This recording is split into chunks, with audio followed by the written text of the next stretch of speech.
think I'm actually going to be able to be, done with work, like, right when everything is going to be ready.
One more time, I'm sorry. Oh, yeah. I have one of those. Ha!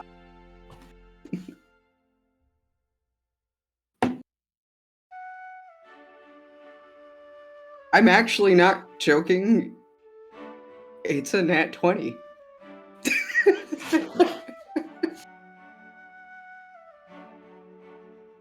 The dice will try to kill me for the rest of the night.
those dinosaur suits make me so happy.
Hello, everyone.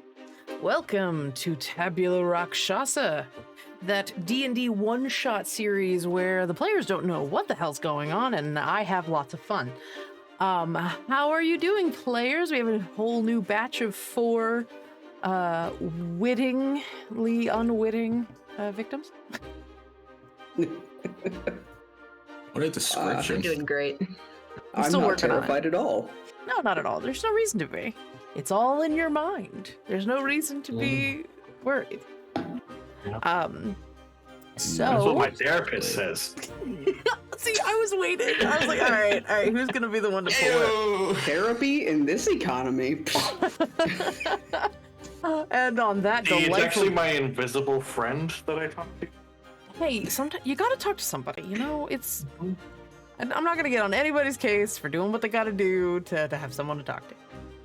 That's an incredibly self-aware therapist telling you that it's all in your head whilst being in your head. Yeah, that's fair. I hope everybody in the chat is doing great today. Hi, Super Sleuths. How are you? Let's try that again. There we go. Hello. I was adjusting cameras and accidentally adjusted us away from what we were doing. So today, as with every day we come here on a Tuesday, is to play a little D&D and see if our players can figure out what their deal is, who they are, what they're capable of doing. It is an adventure and a half. And I'm very excited that we all get to share this with each other and share this with you at home. I am Angela. I'm your story guide for this evening. My pronouns are she, her, and this is a weird little brainchild that I came up with after looking at a few too many D&D idea threads, and decided to actually do it. And it's been going really well so far. So this is our 6th session out of 10 we're going to be running this season, and I'm very, very excited to have some returning and some new faces today. So how about we go around the table real quick and just introduce ourselves and let the folks know who you are. We'll start with Bo. Hi, I'm Bo, a returning player. Yay. Pronouns are they, them. Fun fact, last session reminded me way too much of a Pathfinder module. I've played one too many times. Incredible. Brandon. Hello, I'm Brandon. Pronouns he, him. I played before. That is I loved true. my character even though I didn't know who I was. And I hope to bring a better accent to this one. Oh no, I'm very excited now. Yeah. All right, we'll go with Jonathan next. Hello, everybody. My name is Jonathan. Pronouns are he, him, and this is actually only going to be, I think, the second group I've ever played D&D with in my entire life. Well, this is a heck of a continuation of your journey. Indeed. Very I'm a in long-time advance. World of Darkness player and a bunch of other systems, but not D&D.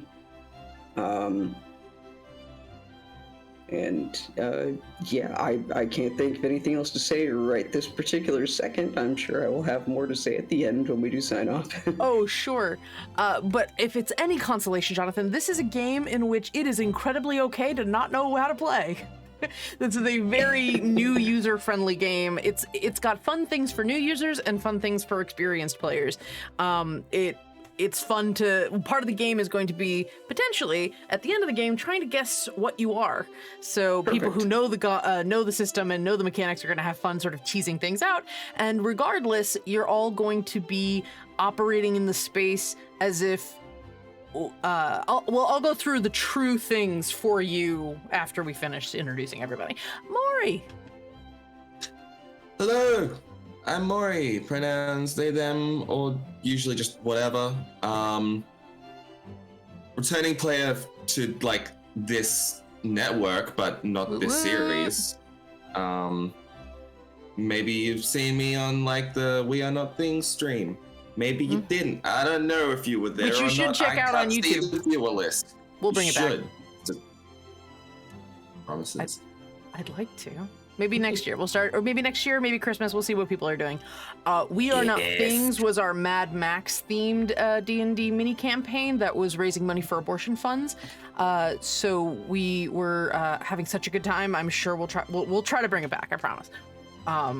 They only got halfway through the plot, so.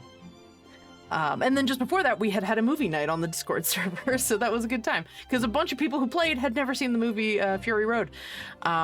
So it was literally based off Fury Road, so they were playing all of the wives. They were all statted out. It was fun. That was an idea I had back in 2014, and I'm so glad I finally got to do it. All right. So... Oh yeah, you should totally do... Mouse, you absolutely should try to play this kind of game with your family during Thanksgiving. If you can get them to play D&D, this is a very fun game to use. If you need any tips, just DM me. I'll try to help you. And... All right, so here is the gist of the game, just so that everybody knows what we're doing. The game is...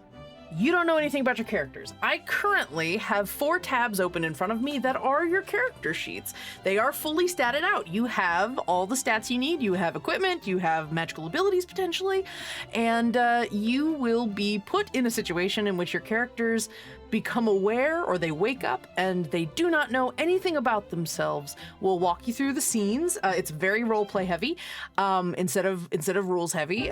Just navigate around, and if you have anything you would like to do or try, you're just going to be rolling d20s, and I will give you your final roll, like what your bonuses were. You are welcome to take notes if you would like. You are not required to take notes.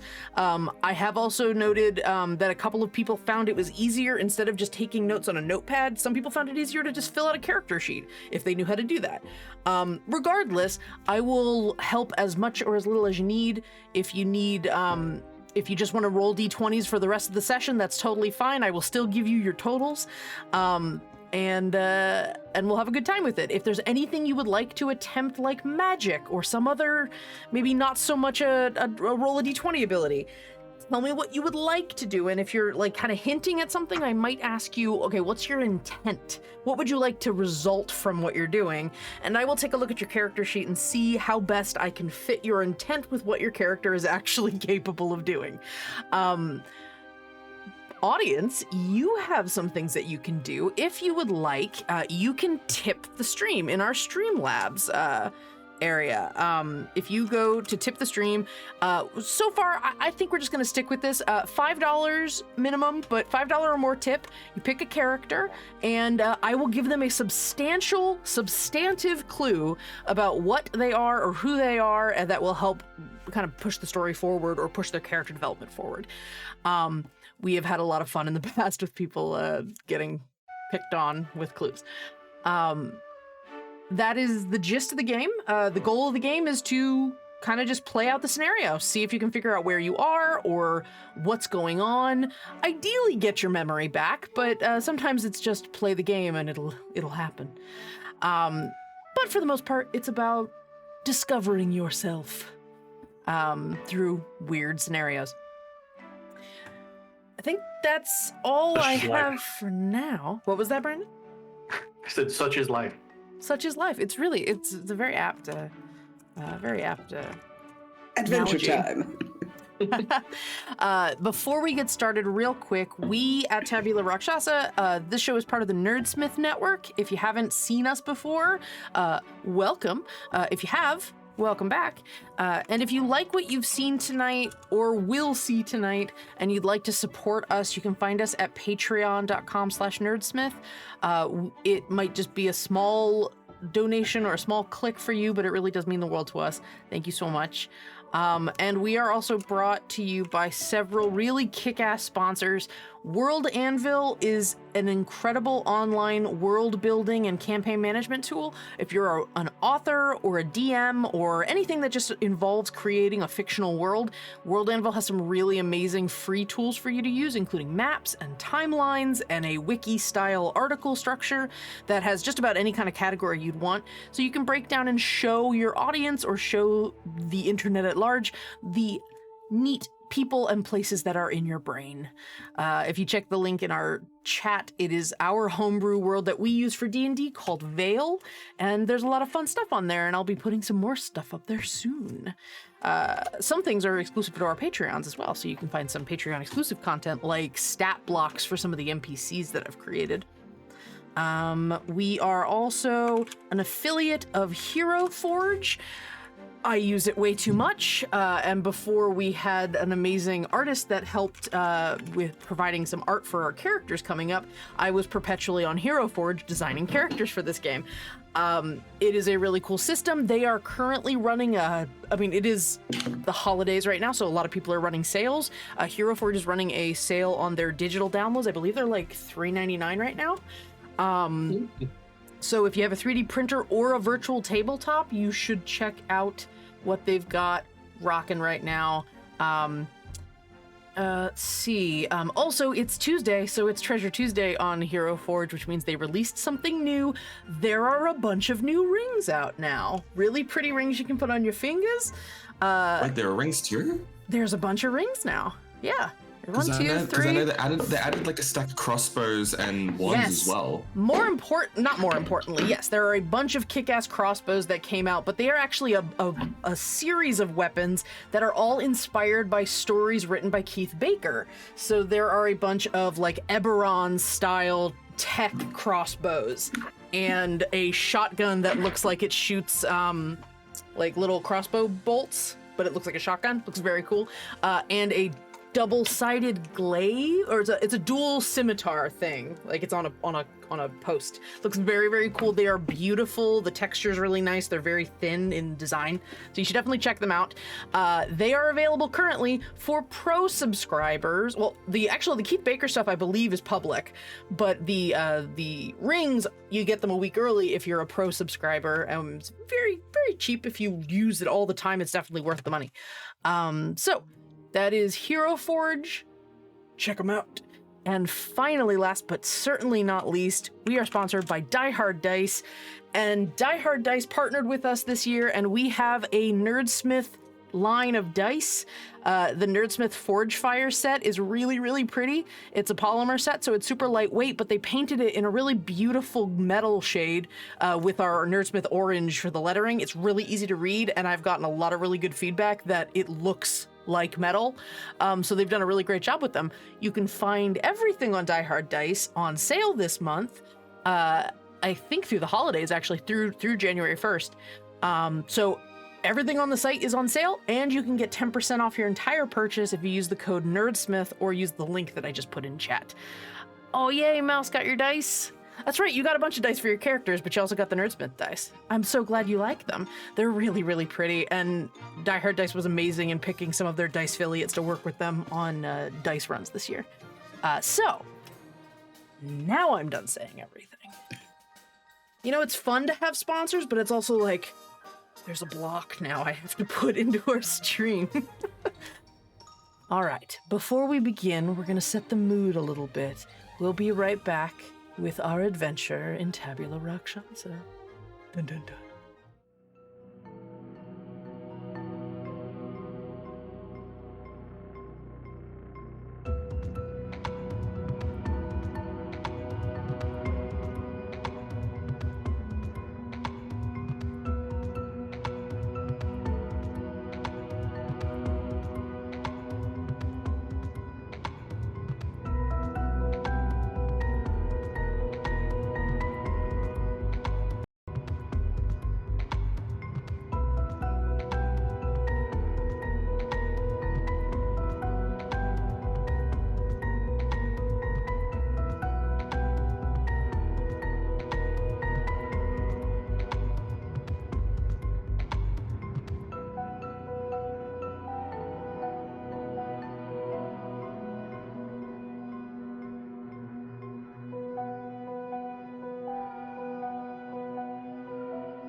Welcome back. I forgot I have one more thing before we begin. There is one more day to sign up for the giveaway by Aaron Angiolini.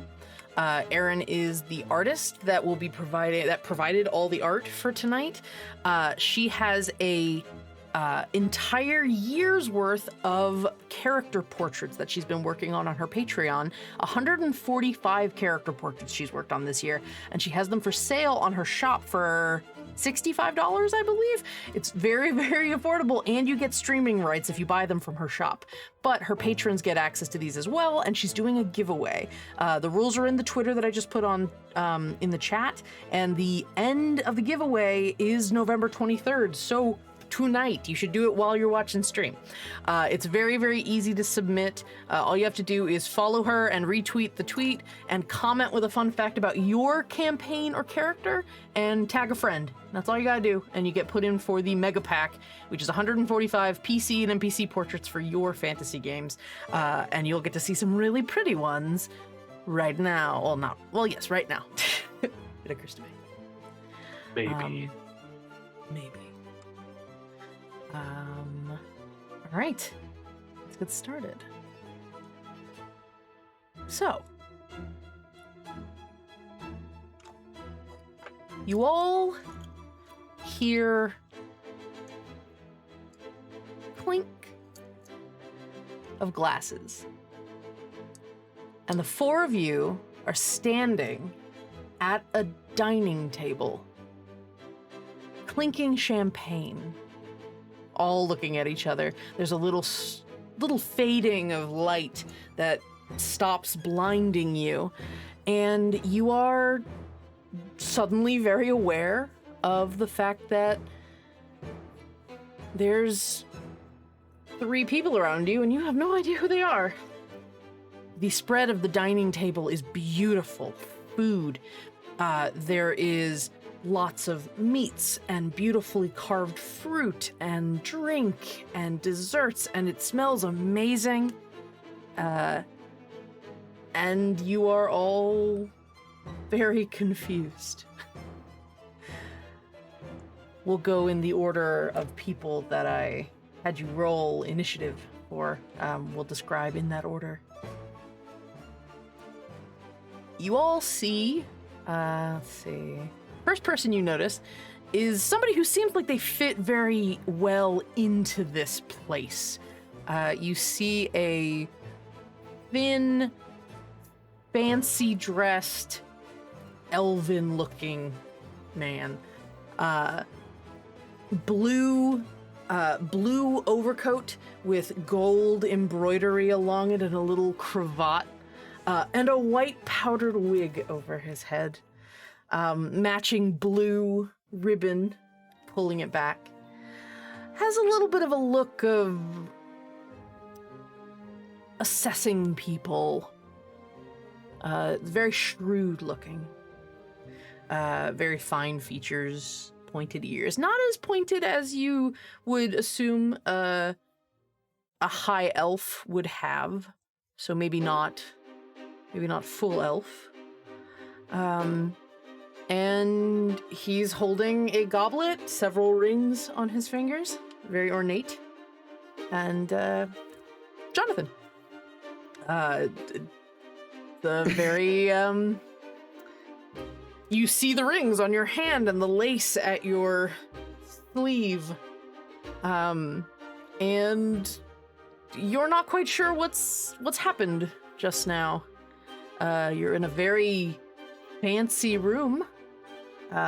Looks at minimum you're in landed gentry, which is, in the presence of landed gentry, though the people around you don't strike you as the keepers of this house. At least, rather, the owners of the house. They might be the keepers, you don't know, but the help don't usually hold goblets at the dining table, so you're not 100% sure who they are. You see across from you a not as elegantly dressed, but certainly as flamboyantly dressed, a half-orc is very tall, slightly taller due to the fact that he is wearing this very elaborate hat that has like plumes of red and gold and multiple white feathers coming out of the back of it. He's in almost conquistador armor, like full plate chest armor with big poofy sleeves. And Brandon, you see your green hand gripping a goblet, and you're a little taller. You're noticeably taller than this half elf in front of you. Naturally. And you're there's like little danglies at your face, like you're just very aware that you're like your head is encased in a very silky hat. It feels very luxurious though. You're both in very fine fabric. Fancy. Hold on, I need to write down the order, like where you guys are at the table. That's you. Not me, all just right. Furiously typing, making notes about everything I'm saying. Whatever notes you want to take, you are welcome to take. Brandon, you see to your left and right two other people. To your left is a much shorter person than the person in front of you. You see an almost dwarven-looking person with auburn red hair, braids going down the side of their head, this beautiful, glorious mustache, and a beard that appears, though neatly trimmed, to be on fire a little bit. Like it's like a brush fire, just like there's some flames going on inside the beard. Bright, or not bright, but like very thick eyebrows, in sort of a simple duster coat, but clean, not like he's been out in the dust. Bo, you are seeing these two very tall people near you, and yeah, you're holding a goblet of something, looks bubbly, in front of you. And lastly, you all, as you're assessing each other, hear, and you see a crow on the shoulder of a very elegant, slightly femme-presenting person. They have light blue skin, also slightly elven, short, pointed ears, dark hair in waves a little bit over their face, draping down. They have a very almost Victorian style tunic on. It looks like the top of what maybe would be a dress, but they're wearing sort of like slacks underneath. Big poofy blue sleeves, everything's in midnight blues. And sitting on their shoulder is a crow, not a raven, a crow. They both the crow and this person share lavender eyes. They match almost identically. And Maury, you are holding a goblet in your hand amidst a very unusual grouping of people, and there is a crow on your shoulder, and you are also very aware of the crow as it croaks out right next to your ear.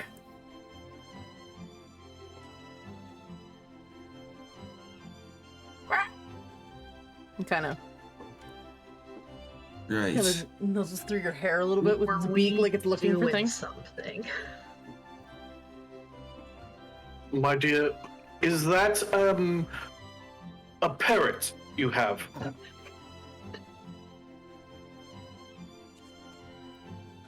Great eyes you got there, old timer. Old timer? Why, I never. I. You certainly have never, Brandon. You've never much of anything that you can remember. That I could remember, yes. You don't feel old. Tackles on my face. You don't feel old, though. What is this drink? Did we all drink out of this, and were we toasting to my revelance? Or yours? Perhaps? It was very I generous. don't think it was mine. You have a glorious beard, I must say. Oh, God, I can't see it. I can't remember it. Is it hers? It is indeed kind of glorious. No. Should it? You feel it, and it feels a little warm, but you don't feel anything. Nothing's burning you. There is a little, maybe as you put your hand near your face, there's a little bit of ambient light. You don't remember ever being on fire before, so you're not sure if you, like, feel it right away when you're on fire or not, but, like, there does appear to be something going on with your beard that is causing it to light, and they're all saying it's on fire. I mean, if it doesn't hurt, it's not an issue right now. I'll let you know if it becomes an issue. So it's more of a statement than anything else. It's a statement. It's certainly a unique statement piece. Thanks. Brings out your features, I must say, yes. Mostly around the mustache region. What's in the goblet? Like you said, it was champagne. It looks sparkling. It's a little golden in color. Let's see. Is anybody wearing anything that would? None of you are wearing anything that would have rubbed off on the glass. So you're not sure if you drank out of it. Actually, no. You probably taste it a little bit in your mouth. It's a little bubbly, little semi-dry. It's pleasant.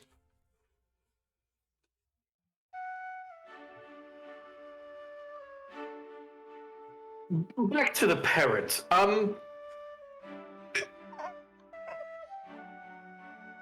assume we are all here for the same reason, which is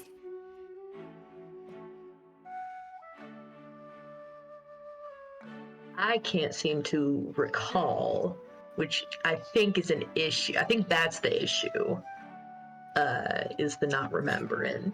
Thank God, I thought I was the only one. right. That's why I Hell. I always remember things, but it seems. How would you know that, though? Just the way. I mean, I don't know.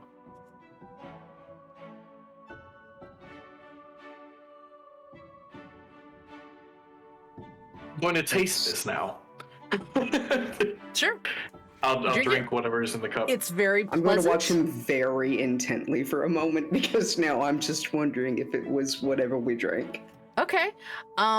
What are you looking for specifically? You looking for like his reactions? Like any micro expressions he does, or what do you look? Okay, go ahead and give me a perception check. So go ahead and roll me a d20.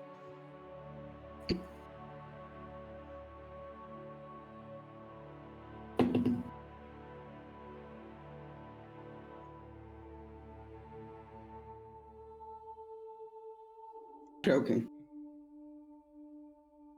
What'd you get?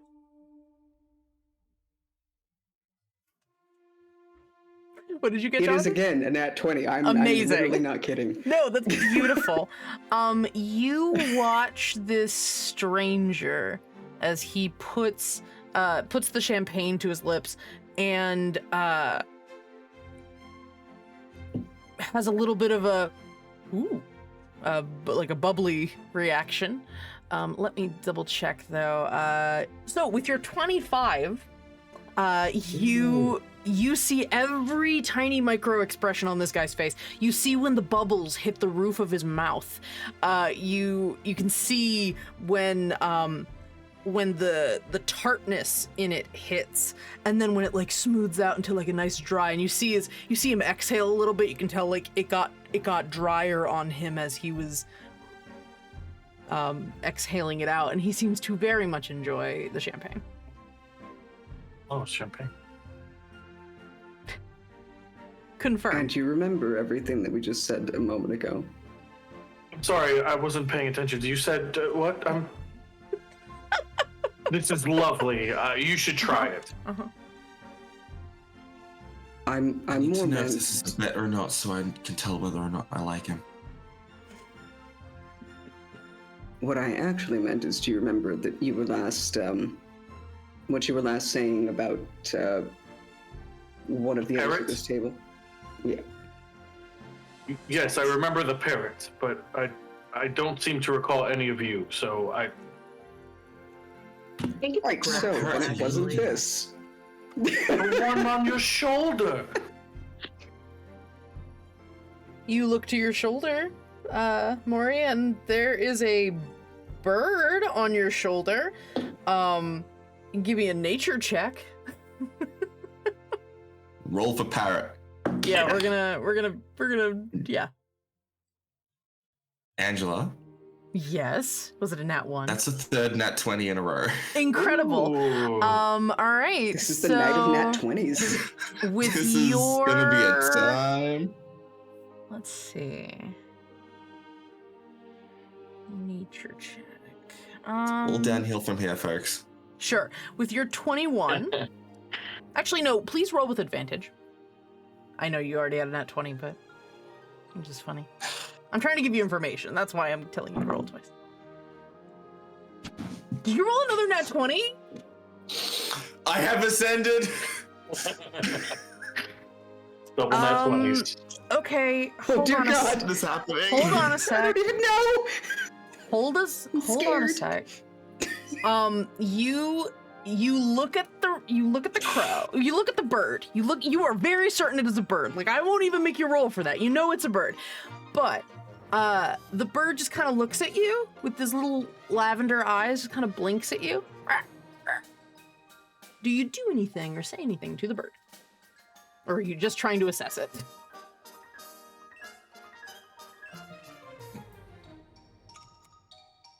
So, what's your deal? It like scoots over and just like taps you on the head. You are very, very confident that this creature is telling you that you're its deal.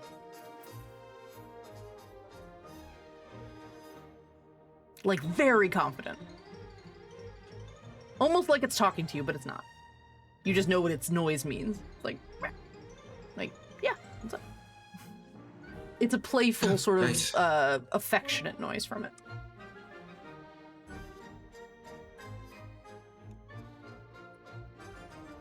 Not quite as illuminating as I was half expecting it to be, but You are also very It just certain that follows me this is a around, apparently. crow, not a parrot. Sorry, I forgot to give you the actual information you asked for. It's up to you whether you tell him the honest answer. So what did your parrot say? it says it's not a goddamn parrot. Oh. It I'm sounds sorry like if that is a parrot noise. It's just the bird noise I can make, so I can't fix that. I'm not gonna go research crow noises while all my audio is attached to the stream, so please continue. Very interesting for the audience, but I mean, I could just try to really quick rig up a crow noise onto my soundboard. I could do that, but I don't think anyone wants to watch me do it.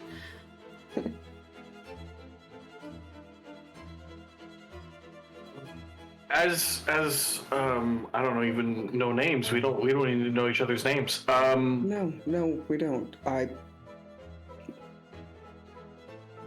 I'm gonna look around. You said we're at a table with You are food. a beautiful buffet, not a buffet, but a large dinner table. It is covered in food, beautifully decorated with flower arrangements. A lot of flower arrangements, actually, you notice. Flowers and candles, big theme going on here. But there's also lots of food. It looks like a massive spread, of which there are only 4 table places. You are the only 4. It's a much bigger table than that, but you are the only 4 that have plates and silverware in front of you. Are we inside or outside? You are inside. You're in a beautiful dining hall. Looks like some sort of mansion or some sort of very large, fancy house. I assume this is my estate. Yeah, you Or would. mine. Or yours. A door swings open from one end of the room, and you see a champagne bottle in a bucket being pushed. You don't see by who. The bucket just rolls towards the table and starts heading towards you, Brandon, as you are the only one who has drank from your glass, or like has continued to drink from your glass, and it rolls over, and the champagne bottle like lifts up, just kind of tips a little bit, almost in a questioning way. Yes, my good.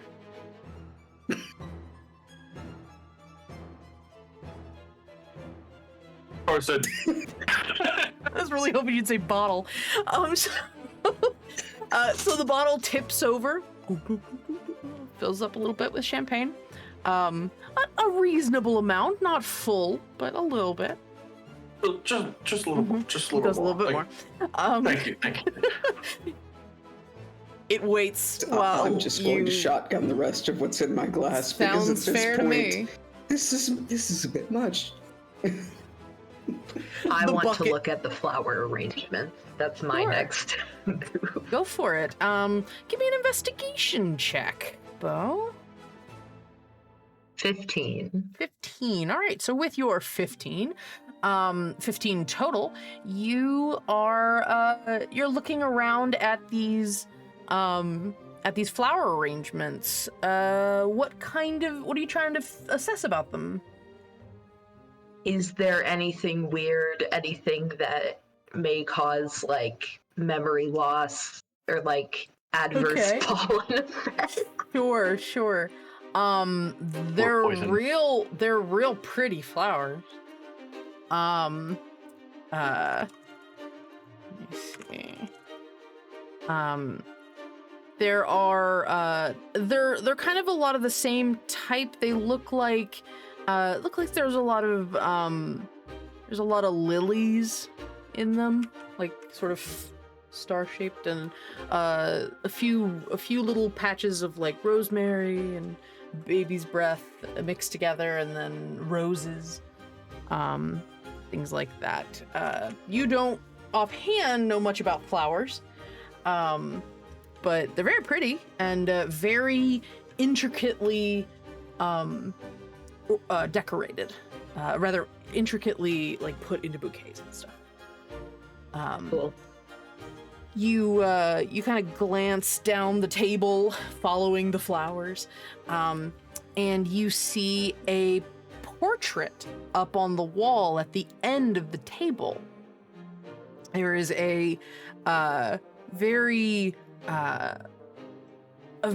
fancy fellow in probably his 30s or 40s, with blue skin and very pointed ears, a majestic little twirled mustache, and a goatee in very fancy blue, almost Shakespearean garb, high collar, ruffle, and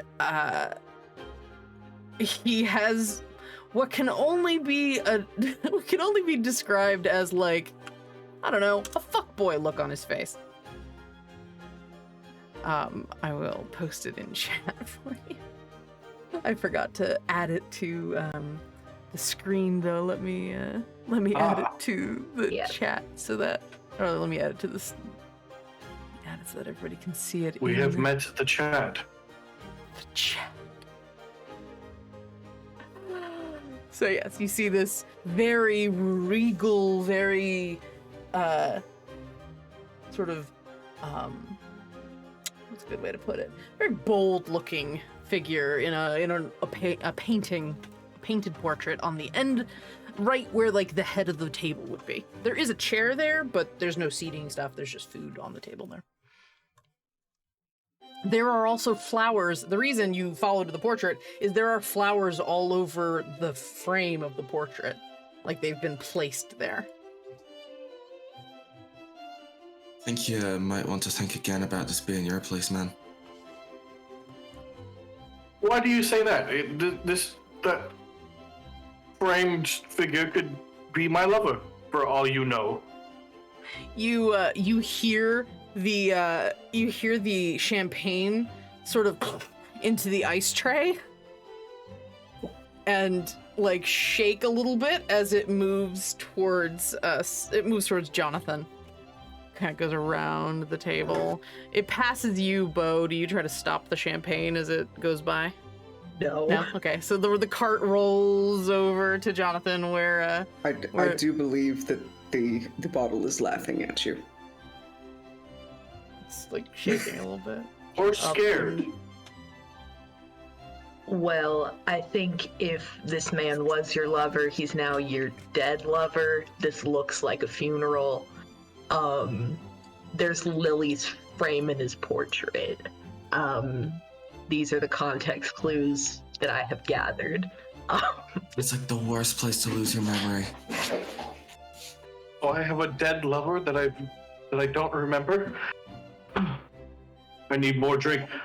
Bottle. Kind of goes back into the ice tray. The bucket starts rolling. More doors open, and you see towels hanging from nothing, almost like it was over an arm, but you don't see an arm. And they start coming forward, and several of the trays start getting picked up and taken to the back kitchen. And more trays are brought in with another course of food put in front of you all, even though you hadn't apparently touched the first course. You smell spices and herbs and the smell of like red meat. So there's like flank steak being put on the table. And you smell a little bit of, there's a side of like mushrooms and cornbread that's like salty and vinegary smelling that's also put out, as well as a something that looks like maybe some kind of offal, maybe like kidney or something, that is poured in a sweet and sour sauce with like sweet cream drizzled on top. And there's also more fruit that is brought out, something with a gourd that's very elaborately seasoned and carved into a rose shape. And yeah, so this stuff is all brought out in front of you on the table. The trays are left, and the other trays are carried out by invisible people. Or just forces. This, by the way, just to remind everybody, you guys have pretty much been doing this without needing to be prompted. You all know that magic is real. That is not a blank in your memory or your awareness. So we don't have to go, oh my god, magic's real. No. You all know it's real. Your basic functional memory is intact. Yes, Brandon? I was going to say, does everyone at the table get meat? Because you said there was like flank steak. It's placed on the table in front of all of you. You can serve yourselves, or I guess you could ask to be served. Bottle, do you know if we are all vegetarian or carnivore? Do I partake in... The bottle just sort of lifts and shakes. It appears to have a single purpose. Besides mocking us. I will say, to Brandon's point, you're not like unless you want to assess the intentions of the bottle. It's hard to assess quite the intentions read. of the bottle. You can give me an insight check. Go for it.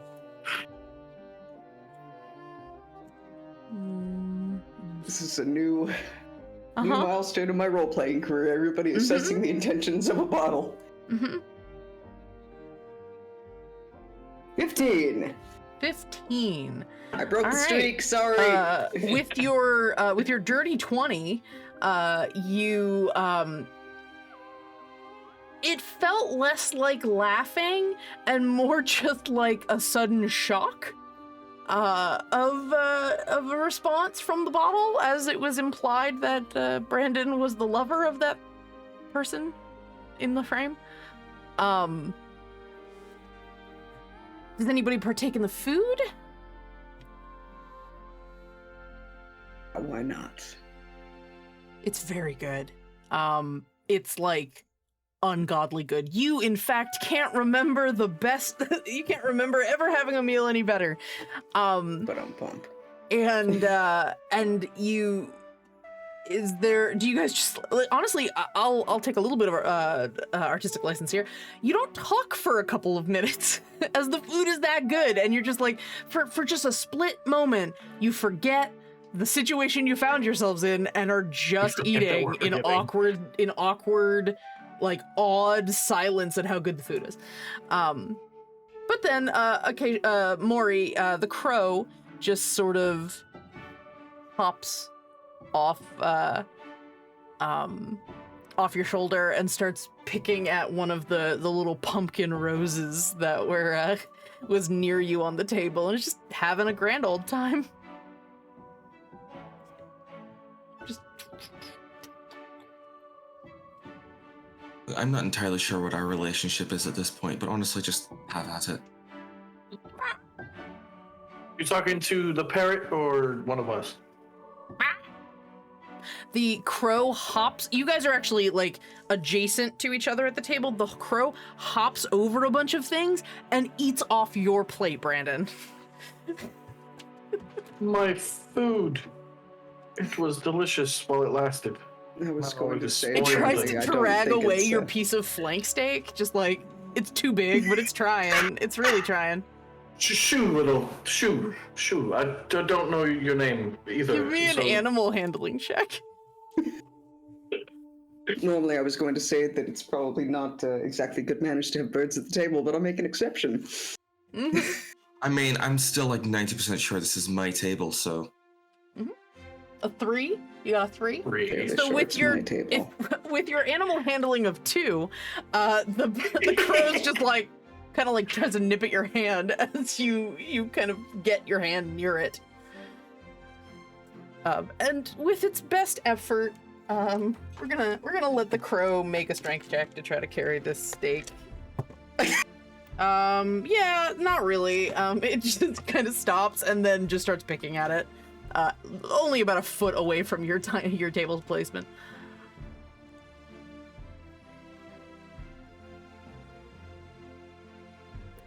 Do I have any like bags on myself? You Pockets. do. Well, yeah, you do. Next to your seat, there is a bag. Sort of a silk messenger bag. Very finely embroidered. It has an emblem on it. Let's see. Has some sort of emblem on it. It appears to have a like an eagle on it. Looks very formal and like of noble significance. We must be related. And I put the bag on the table and I show the bird, the eagle sigil. Doesn't really looks at you, but it's just like gnawing at the steak, looking at you like it's like imagining you as the flank steak. Allow me to try and break this down in a way that small children and hopefully you can understand. Eagle, crow, Wolf, orc, not small person. I don't think they like to be called children. If I remember correctly. Are you talking about me? He said small children and me, so I assumed they were talking about you. I think he's trying to redirect I my think he was insult calling- directed at him, directed to you. I don't know. Rather artlessly. You all spend a little time as that course of the meal is determined to be finished, and the doors open again, and more trays are brought in, and these trays are, there's a fewer of them, but they seem to be some sort of dessert. Some sort of sea fruit. There's a lot of shells and things that are decorating the trays to give sort of a theme. It's very intentionally curated as far as what the meal is designed as. It looks to be covered in dried fruit and put into pies. There's also like steaming, simmering, like seaweed around it. It seems to have a whole motif going, but it smells very chocolatey in flavor. And those pies are placed on the table, as well as a very nice port wine, a dessert wine. It feels a little like you're getting a hint that dinner is wrapping up. Garçon! Goes on. One of the towels turns around. A towel turning around. Great. Yes. My compliments to the chef. Could we perhaps meet them? That's a brilliant idea, actually.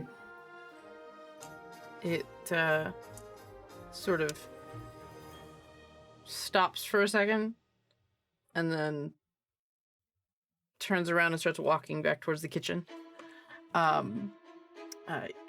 It doesn't have a mouth to answer you, so you're gonna either have to trust that it's doing something or just be at peace with it. Ignoring me. Yeah, possibly. Or just not having an answer for you. The door is shut and you're at the dessert phase of the dinner.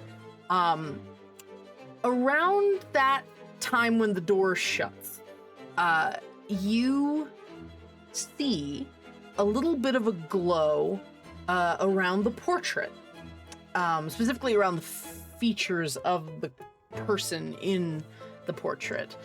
And you hear a voice, but you don't see its mouth moving or anything like that. You just hear this sort of deep baritone emit from the portrait. Hello, adventurers. I am Avario the Substantial. Welcome to my estate. I hear you are seeking adventure. If you are hearing this message, that means that I, Avario the Substantial, am deceased. I have invited adventurers from all around to see if they can best my mansion of mystery and find the treasure that lies within. You have all volunteered, and I would have looked forward to seeing how well you do. There is a reward for each that make their way to the end of my puzzle. You don't see it doing that, but you can hear it.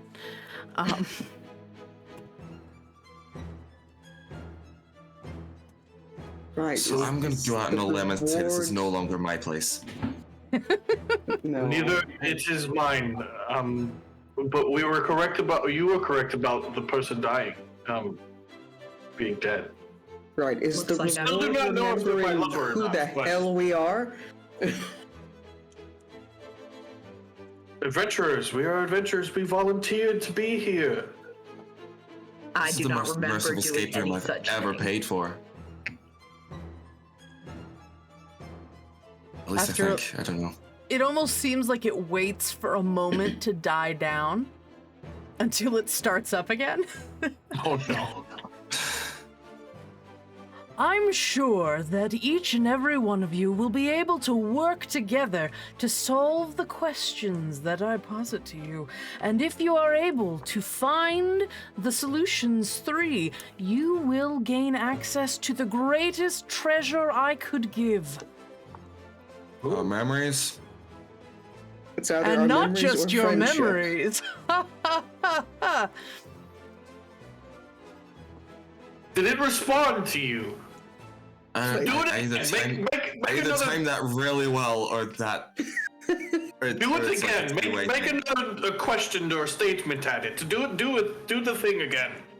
I know what you're thinking. It's a recording. You haven't said anything yet. So do it again. Was it the friends we made along the way? That's exactly it. Do you just let it keep talking, or do you try to say something? No, I say in character, was it the friends we made along the way? Okay, I know what you're thinking. How could I trust a raving band of unknown adventurers? For all you know, they're murder tourists. Well, let me tell you, I have carefully selected each and every one of you to understand what is going into the puzzles that I have placed in my mansion. For I, Avario the Substantial, well known throughout the 3 provinces, would be very poorly representative of my skills if I did not bring the very best to this, my final adventure. Oh. Thank you for the tip. Let me double check who got selected. Are you like actually dead, or is this just like a performance? There's kind of a small like existential thing going on in here, and it's really a little bit of honesty. Thank you, Mouse. I will take a look at character sheets. The portrait of Avario the Substantial does not respond to that question. He does, however, say, as you tour my mansion of mysteries, you will uncover the tales of my own exploits through the realms. If you are able to answer the riddles and questions and challenges of these rooms, you will be very... That was Angela messing up. You will be greatly rewarded. And if we can't... I still think I'm sure you're all very game for this particular adventure. Otherwise, you might not remember anything for the rest of your existence. What? How dare you? Think of it as Come a down here little... and speak to me face to face. Think of it He's as dead, evening man. the playing field. It's a little recording. bit. Think of it as evening out the playing field a little bit. I know you're all very talented, and just to give it a bit of a challenge. What's the challenge? That makes one of us. Hello, I am Avario, the no. substantial. I go and see If if you're the door's hearing this unlocked. message, anyway, it fades away. We must all go together. Don't leave yet. They said we were adventurers to come together and solve the mystery together. I'm not leaving. I'm just seeing if I can leave the room. Okay. And then we can all leave the room and don't have to listen to a looped recording. If you're listening to this, I, Avario the Substantial, have deceased. No, you can go to the you go to the door. You go to one of the doors. Do you go to the door that the invisible servants seem to be going in and out of, or do you go to a different door? There are several doors in the room. I think the servant door is the first one. Okay. Just because people have been coming. Sure. You open the door to the kitchen. You see a bunch of pots and pans in a sink with a ton of bubbles and a floating brush that's just kind of like scrubbing them, and you see on a like an industrial metal table for a kitchen, you see a bunch of playing cards that are just like throwing themselves down on a table from multiple angles, and the brush and the cards and a bottle of beer at another table, they all kind of turn to you. And then one of the hands of cards walks over to the door and just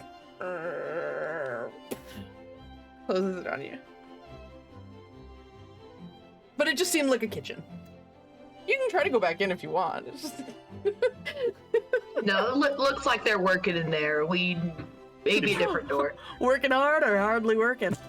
Did you see bottle by chance in there? You saw a bottle? I saw a bottle. Oh, so not bottle itself, just... okay. Could have gone for one last bubbly. Lead the way. Right. Do I have to pick the next door? I will pick the next door, in all honesty. Because, clearly I'm not going to go into the kitchens, because that's for lesser men than me. Wow. It's very good. You said that the other door was, so there was the kitchen door, the servant's door, and then I assume the door that goes into or out of the dining hall itself. Well, the servant's door and the kitchen door are the same one. It would go back into that area. That's what I meant, yeah. There's 4 walls in this room. One of them had the kitchen door, and then there's 3 other walls that each have a door. We'll say that was the door that Bo was in front of. So there's a door behind each of you. I will turn to the door. I will try the door behind me then. All right. So, when you exit the door behind you, you see a large entry hallway. It's rather big. There is red carpeting along the floors, and chandeliers up on the ceiling, several of them lining, they're like iron chandeliers, so they're not like the ones you'd have in a dining space. And you can see some stairs that head upstairs to another floor. You see a couple more rooms. One of them is open, and you can only see, like, it's down the hall. You see some, like, firelight coming out of it. And there is also it looks like there's another very large double doors in this entryway. It has the words Ex Libris on top.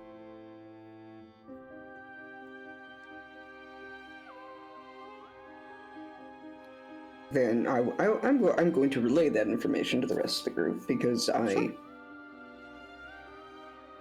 clearly I would like to get my memories back, and I have no reason to hold anything back at the moment. I mean, on the upside, we shouldn't be in any like substantial danger. I mean, we would have had to sign a waiver for this probably. So well, you don't remember if you did. I don't think the dead man cares. I don't think the dead man's dead. My lover is still alive. Your lover is an ass. Your cruel lover.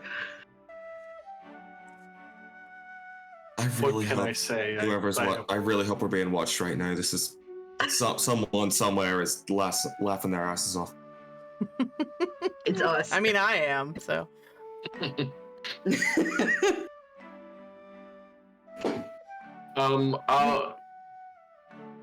Can I go to the other door and check Sure. that and see what's in that one? Yeah, sure. Getting all of our options sorted out. Yeah, when you open your door, you are outside. It's a beautiful night. There is cobblestone on the walkway you are beside, and you see in front of you a slight, just as nice, but a little less decorated of a building that has several little doors. Looks almost like looks like a hotel. I would say, for whatever reason, you instinctively realize that this is probably what would be considered the servants' quarters across the hall, across the like walkway from you. You see left or right, you can see the edges of the estate grounds, but this is a fairly big space. The mansion is, I believe, 2 or 3 stories tall. I think 3. And you also see that there are a bunch of adjacent buildings that are in a walled-in, like sort of square or rectangular walled-in estate.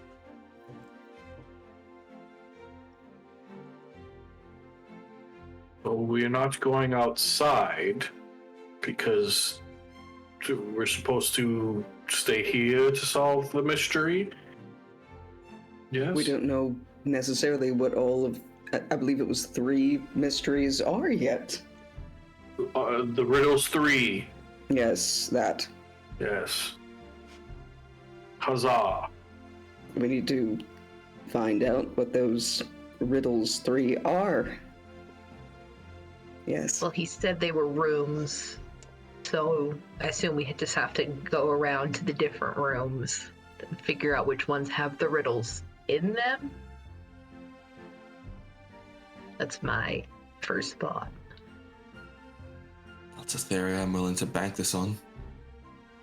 A door opens up from the kitchen, and you see the beer bottle sort of float in, and drop a piece of paper on the table, and then wander back out with, like, kind of bump into the door, and then exit back out of the kitchen. Lay off the sauce! You had one I think we're taking too job! long. You had one job, Invisible Servant. There's a very ornate piece of vellum on the table now. What should we call each other?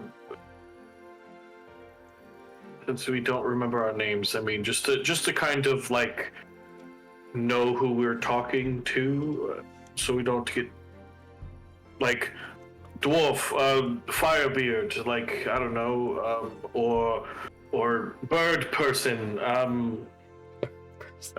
My vote is parrot for that one. Parrot. See? That's not sticking. Not for you, but for your bird. No, parrot. for him. For them. Oh. That was Parrot. That was a joke. You don't have to. I mean, in all Ruffles honesty, it was for- better for- than the suggestion that I was coming up with, so. I think Ruffles for the elf, because, you know, the frill and the...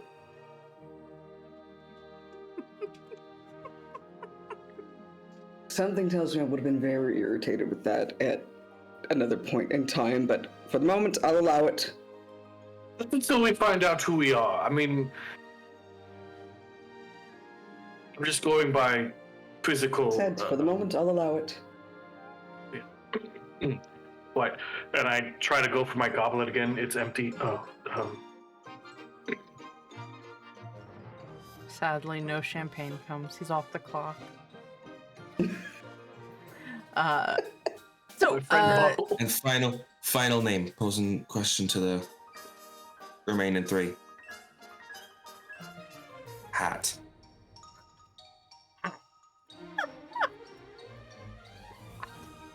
Hat.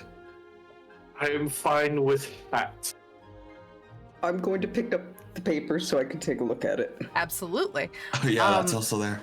The the paper says, to my dear Willward, Cortez, Sinesh, and Raywin, I have some very interesting puzzles for you to go on a bit of a tour of my estate. But to go to the first stop, you must attend to the building with the most stories. The Library. riddles have started. Library. How did you both get that so quickly? I mean, it could have been a building with multiple floors, not like stories as in books. No, there was a very, very clearly labeled library out the door I looked. It's a. It's It's also like all of this is like a puzzle thing. So, I mean, I felt like it would. Wordplay. If it turns out to be a bait and switch, then honestly, props to them. It's hard to see. It's hard to be 100% sure, but it's almost like the face of Avario the Substantial on the portrait, like his eyebrow went up a little more. See, it is a trick. Let's find the building with more floors. No, I will refer to your judgments in this. Just wait till it finds out that the library has the most floors. Could be like a wizard's tower kind of deal. Where, anyways, Shall we? Yeah, let's actually do something. We shall. We walk to the library. Yes. All right. Where's the library? You head out the door that goes to the main thoroughfare of the building, like the main hall that attaches to all the different rooms in the building, and you see very clearly labeled a double door that says Ex Libris, which is of course draconic for library. Which actually, one of you knows that language very specifically. Oh no. How convenient. Jonathan, you're the one that knew it meant library. So when you saw the word, you were like, yeah, it means library. You didn't even think about it. None of you see, like, where does it say library? You look around and all you see are like these like sort of spiky claw-like runes on the on the door. And Jonathan's like, yeah. We'll stop if everybody else seems confused. It's this way.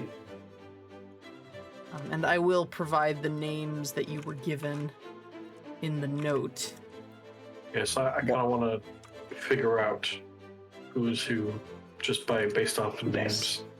Yeah, I thought it was real amusing that they write all our names down and then we don't remember any of them. Ortez is me. I got it already. Willwood. Probably Jonathan. I don't want to assume. I'd feel like an ass. You start going by someone else's name and then you find out that, oh shit, that's not mine. But I liked that one. You want to trade? I'm fine being Firebeard for now. Forgot. Lovely. See? Already perfect. Pick whichever one of the names you like. I'm not. I don't want to be going by someone else's name and then find out that it is not, in fact, mine. You all coming to the library, or? Oh yes, we're. Yeah. What if it was just a What do you mean, where is it? It person says, that's all the same name? it's here. Lead the way, Ruffles. Lead the way. There's So he's one of us illiterate that is and named annoying. Willward Just keep Cortez. walking. God. So Ruffles, you go into the room and you find yourself in a library. It is 3 stories of balconies and shelves, a huge collection of tomes and cabinets full of scrolls. There's a giant book on a very large desk in the middle of the room. There is what looks almost like a crank on one side that has a carousel of shelves that you can move around. It's very tall. Very honestly, if you're gonna really get down to brass tacks, a very inefficient way of storing books. It's much more about the mechanism of it, and like trying to show off that you have the money for it. So you are, you're in this beautiful library, and there is more portraiture, more paintings of Avario the Substantial. But these are action poses. You see him with a full set of armor, very beautiful. He has a shield that attaches to his arm and a long sword in a very dramatic pose while on horseback. And Someone's there compensating for something. And it says at the bottom of it, the Avario the Substantial, as he exits triumphant from the Hall of the Cursed God.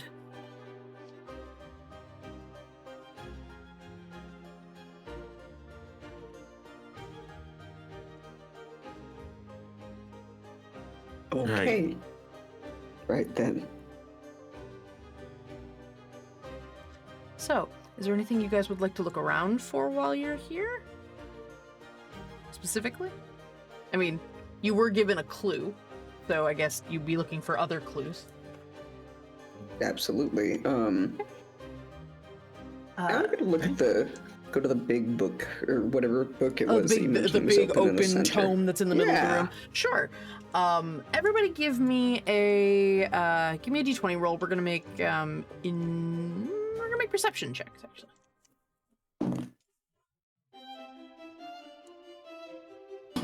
$14.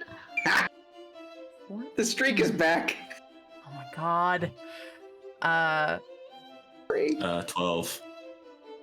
Oh wait, all right. So, Bo, you with your 14, you have an 18. Maury with your 12, you said? Yeah.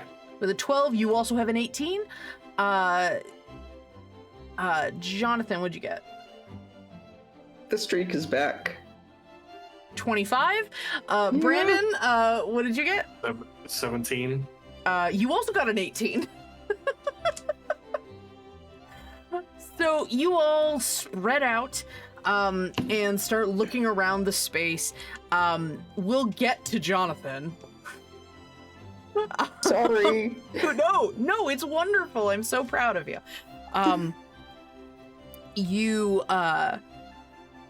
You all Never gonna use any other d20 in my life. Oh, seriously, never put it down. All right, so Bo, you find on one you start it's very hard not to notice that painting. And you start noting that there's a bunch of paintings all along the walls. If anybody's Catholic or recovering Catholic, might know it's very Stations of the Cross. There's the story in paintings along the walls. You see that there is a Stations of the Avario. Heyo. Yep. So you find that there are one section is a painting that says the town of Angstadt, and there's a bunch of zombies coming out of the ground in this sort of setting the scene painting. Brandon, you find you guys probably find them out of order, but eventually you put them all together and you see them in order if you care. The next one you see is you see two figures. They seem to be elders of this town. Both of them are human. It says, the Burgomaster and the Allfather become worried and send for help. And it's these two figures of the town, sending letters and birds and things. It's like from every direction. We must get aid. Gondor needs aid. That kind of thing. And the next one, the one that Maury finds, is the arrival of Avario the Substantial on his horse. There's light around him as he arrives, and he is riding past a temple of some kind. It seems to have sun imagery on it, and there is a dwarven woman at the temple that is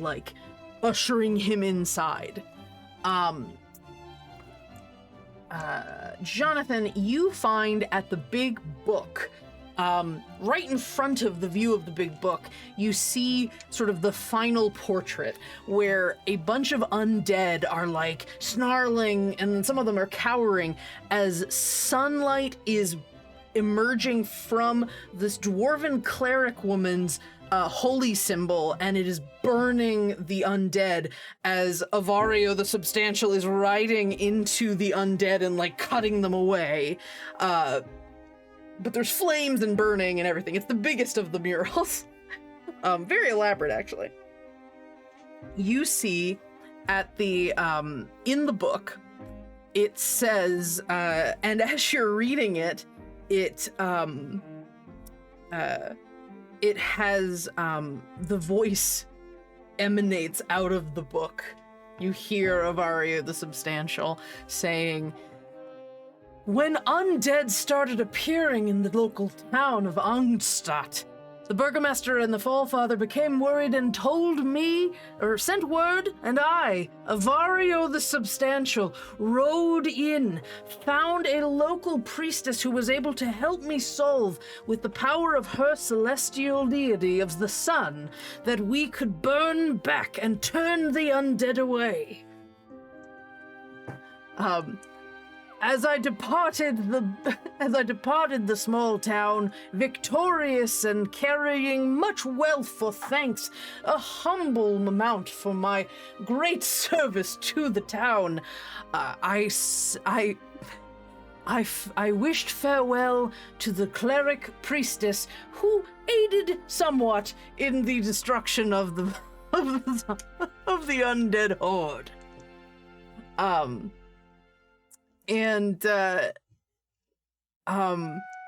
Lover was so humble. Bo, as you're like hearing this happen, you see an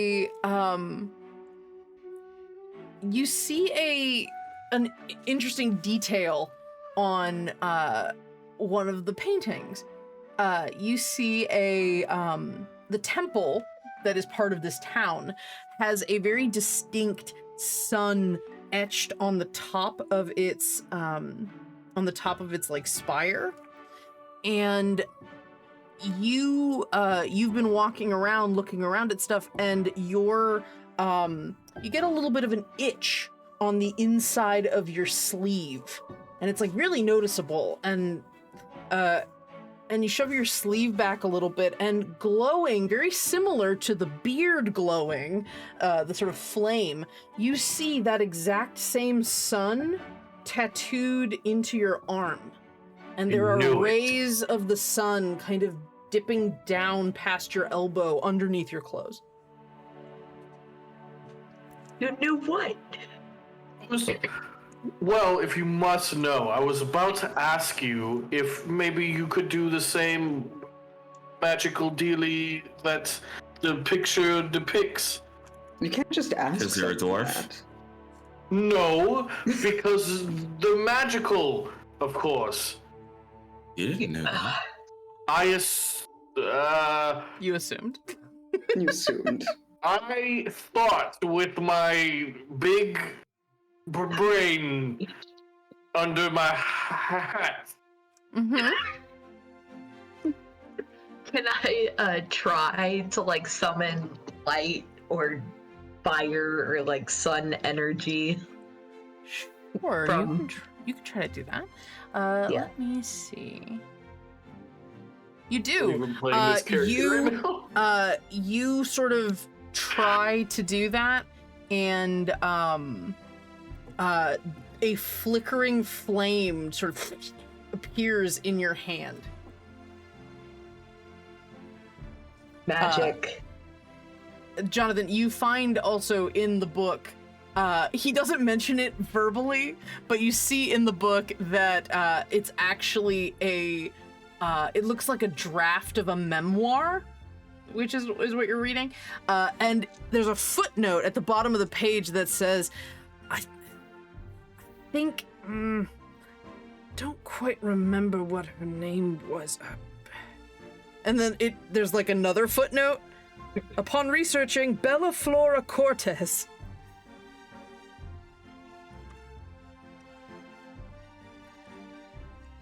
The cleric priestess was named Bella Flora Cortez, for anyone that might be wondering. Ah, so they're almost related to me, because I am Cortez. Yes, the And dwarven flame cleric is definitely related to you. Yeah, sure you are, Hat. Yep. Good job, Hat. And this would be a memoir.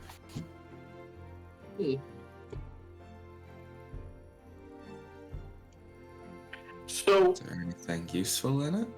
yeah.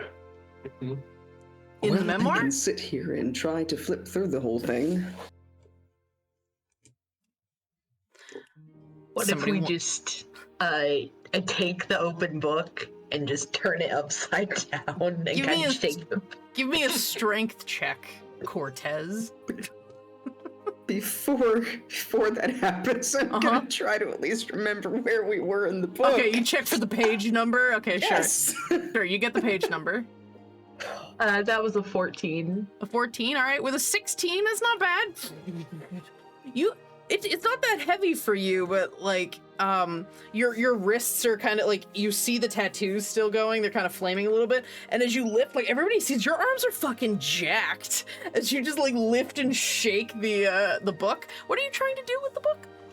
I was seeing, so instead of like flipping through it, I was trying to see if there was anything hidden in the pages we could like shake it out. Oh, gotcha. I was like, did I misremember? Are they actually shaking the book?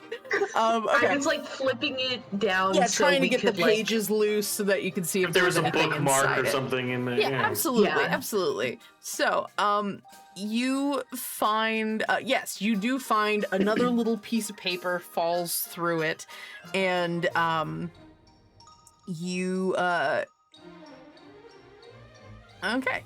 So, you end up in, you see this piece of paper, and it says... Firebeard, there's a paper that fell out the book. Really? Mm-hmm. Just for flavor, Yeah. I take off my hat and I just fan myself a little bit as I see Firebeard with their massive arms shaking this gigantic book. Just, I'm married. I have a lover. Having a lover does not mean you have to be married, but yes, that's true. No, I'm married to whoever this person was.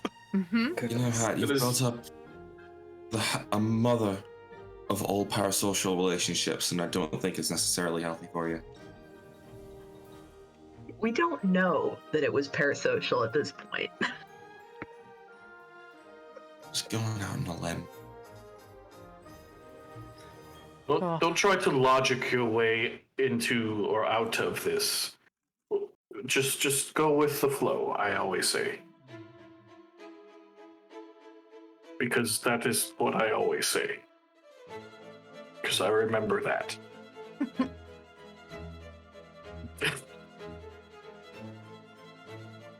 All right. Stare in doubt.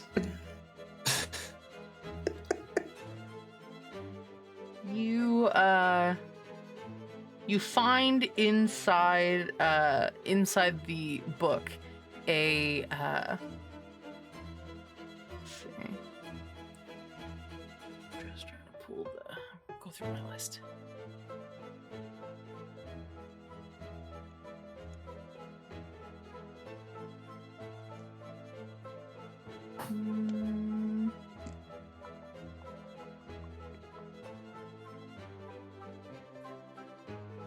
Okay.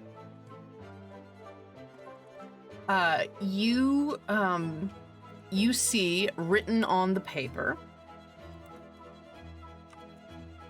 I see you've solved my first riddle, and also heard tell of my great exploits in the small town of Angsta. What more adventures lie in wait?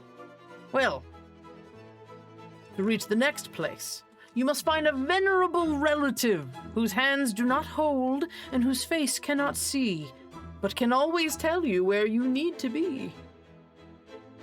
And I'll put that in the chat for you. Yeah. So do we all want to say it on 3, or do you just want to cut to the chase? Your hands do not hold, face cannot see. Oh, yes. Right. 1, 2, 3, clocks. Clock. Okay, great. 1, I'll take it. Okay. So, you hear clock. What do you want to do? Where do we Clock's hear in this the clock? library. You go look around, try to find a clock. Time to go look for clocks. Ruffles, you lead the way. You led us this far. Yes, apparently I'm in charge. Just You have an air of authority. apparently. And All right. so I Well, then suppose let's we'll say, head why on don't back out. we get a perception check from you, and we'll say with advantage because everyone is helping. Which is 2 more nat 20s. That was Yeah, a word. right? Turn to Parrot, and I'm like, I don't believe we actually solved that last riddle. Streak broken. 8. 8. Still not bad though. Oh, with advantage though, because they were helping. So I roll don't know what twice. that means. Sorry, roll twice and Oh. take the bigger number. Got it. Thank you. Yeah. So if someone's helping you out, they might be granting you advantage. Definitely the 8. Okay. So with your 8, you get a 13 total. It's not bad. You exit the library, head back into the grand hall, and let me see what time it is. I love the fact that I have a D24, so I can figure out what time it is. It's like kind of cubey shaped. Okay, sure. All right, so as you exit the room, you see all of the lanterns and everything. You see that candlelight coming from directly across from you. You see that other room that you saw the fireplace, or you saw the firelight. It's actually a fireplace, and there's like a stuffed owlbear, like on the side of the wall. This seems to be like the hunting rooms over there. And you don't see any clocks in there. You kind of peek in. You don't see anything that seems to be clock-like. There's a window a little near that room. You glance out and you see like a farmhouse, like a little farmhouse area with some animals. You see a little down the way. There's a little hill that has some gravestones on it. You see the servants' quarters that you had seen before. As you come out into the main hall, you see the stairwells, and then outside, a little bit away from the house, you hear a sort of like a bell tone.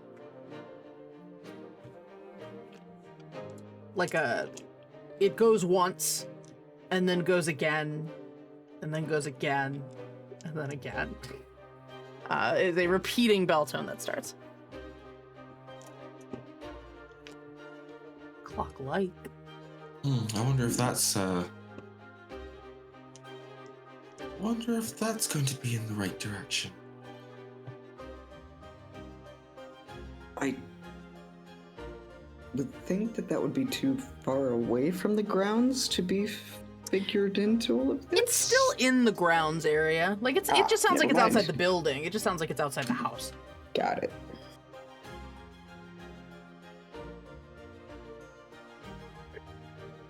I'm gonna go take a look if you all want to come. Sure. Lead on. I will cede leadership to you.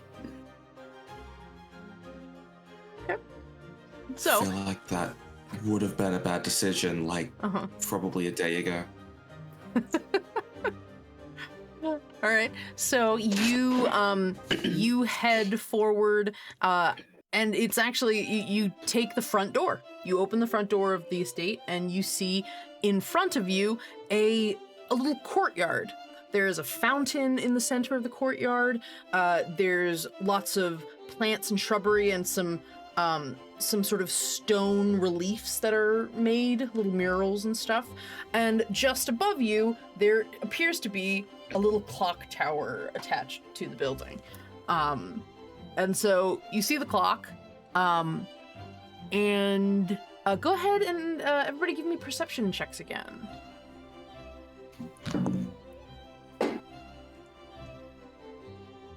A 3 for Bo. 3. So Cortez, you get 7.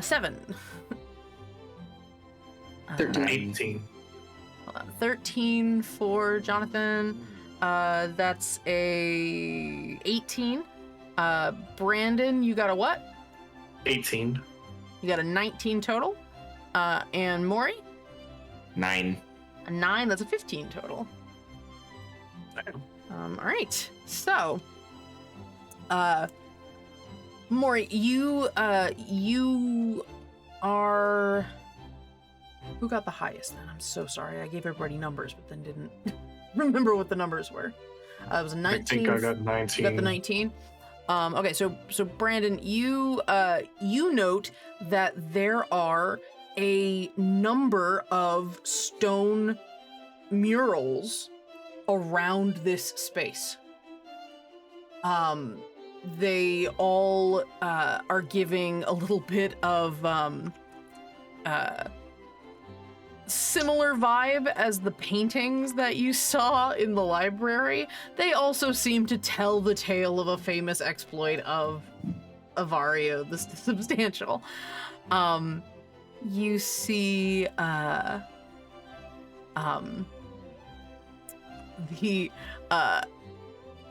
one of them is labeled, or the fountain is actually like the final piece of it, and it says, "A deadly pact at Gloomhaven Lamp Tower."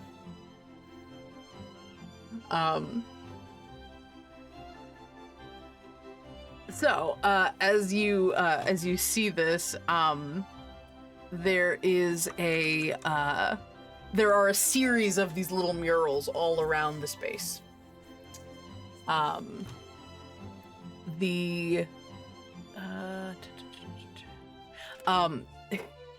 As you're looking through, you see on the other side of the fountain there is a plate, like a metal plate on the stone that appears to have all this writing on it.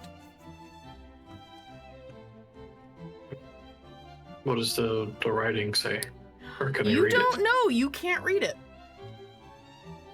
Ruffles, do you mind? I know you read the thing above the library, so I assume you probably could read this. I am still going to assume that you are illiterate. I'll go over to try reading it. I have no reason to think that nobody else couldn't read what it said. I hope you can't read this either. I know, right? You are looking and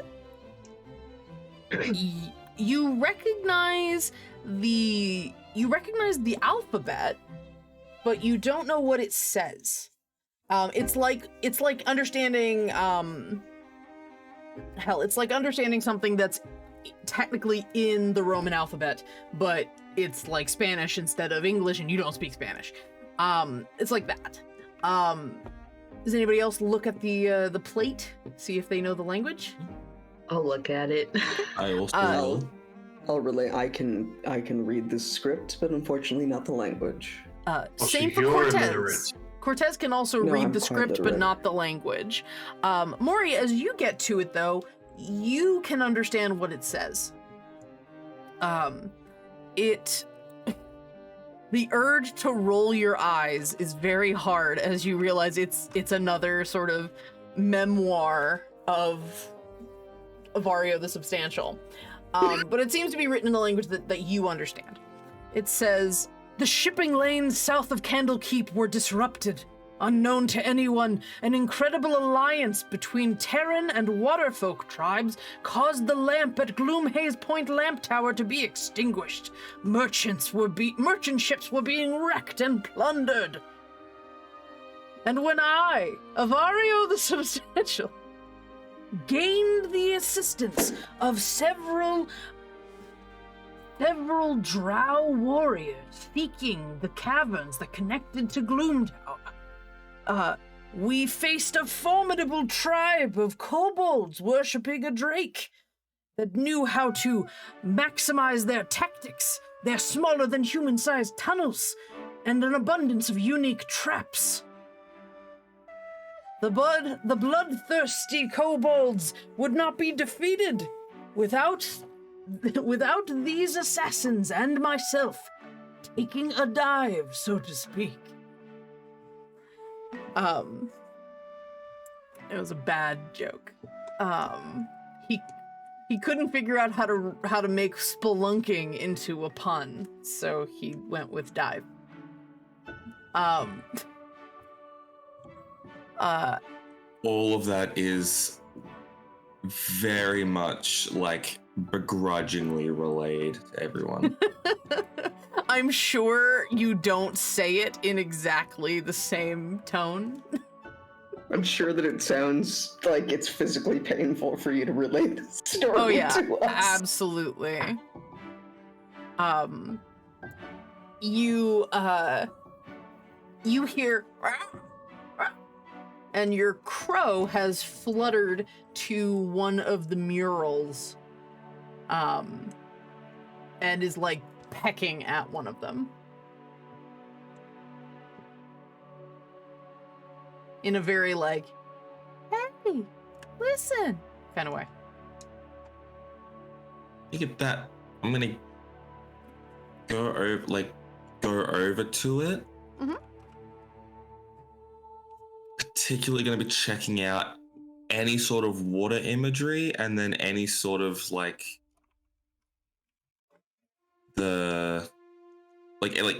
mainly just any of the water imagery. Okay. You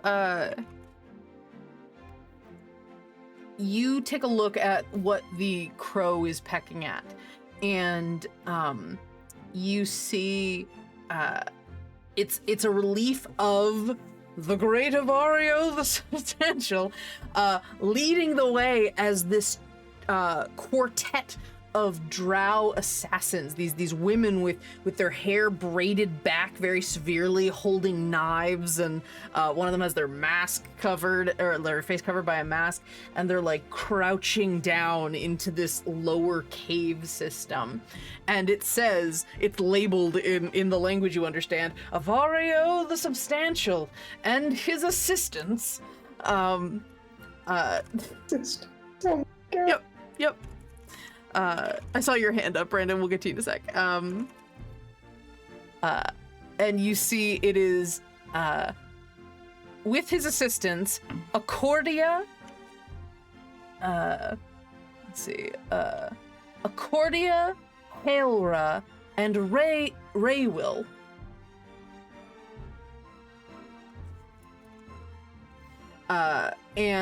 Raywill is spelled very, very, very similar to one of the names on the note. Raywin. The puzzle pieces are coming together. So we have Cortez, which is the dwarf cleric, and then we have Raywin, which is the drow elf. Mm-hmm. Is there any depiction that may look similar to Parrot?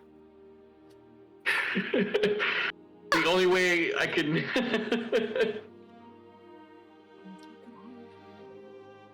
Do you literally mean the crow, or are you calling Maury Parrot? Maury's character.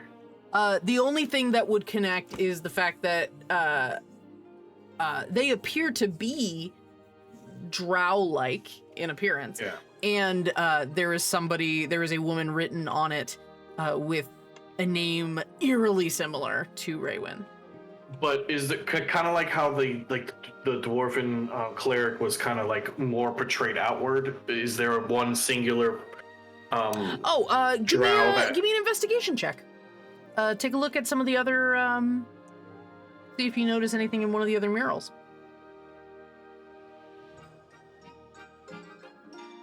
It feels. I'm working on a theory here. It's either the clues would change to match our names, or that's like real creepy that it just so happened to have the four of us with the things that it's based on. He did say that he selected us all. Mm-hmm. What I'm thinking is that we are these people in these depictions, and I'm thinking we're their descendants. Descendants. That would probably be a Gorgug moment. Is he our dad? Am I my own dad? The champagne shaking suddenly makes sense. It does. I'm Ew, the gross. lover. Yes. I am not the lover. I am their the child. Love child. Their love child. There you go. There you go. Oh no. Firebeard, hold me. Somewhere you see the champagne just like, now you understand.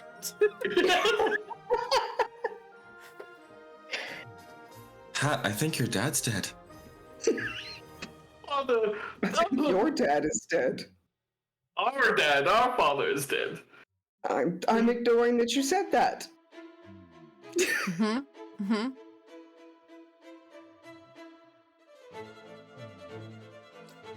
Oh. I'm still holding on to Cortez. I'm just like Okay. weeping on their shoulder. So, the crow is pecking a little bit more fervently at the. What was your investigation check, Brandon? I totally. It was a 2. It was a 2. So you got a 2. You don't see any other evidence in any of the other. Like you're looking and you're like, nope. I'm not gonna say it, but I'm not gonna say it legitimately. But my brain went, nope. All the drow look the same. No. Maury, I'm too distraught over our father passing. The crow kind of pecks and then climbs up onto the little mural and like pokes behind it, and right over, like the names were written sort of in an arch on the top frame of the picture, and right behind where the Raywill was listed, he like the crow is like pulling at something behind the stonework. Is it within? Try and climb the stonework. It's not too tall. Let me see. Easy there, pal. I got this one. Yeah. You reach back and there is a piece of vellum. Have a take it. You successfully take it. It says, once again, far more fascinating that you are able to get things in, well, I assume what was much faster timing than I initially anticipated. Smart ones you are.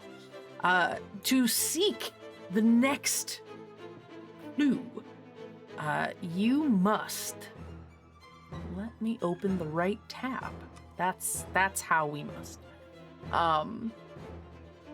Where is my tab? This is written on a piece of paper. I'm not quite sure how he's expecting us to know when that is.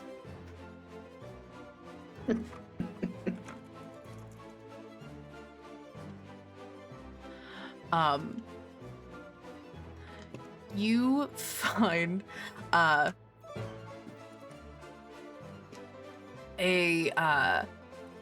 there is a small symbol on the side of the piece of paper. And on the side of the piece of paper, you see a, it appears to be like a horseshoe shape on the side.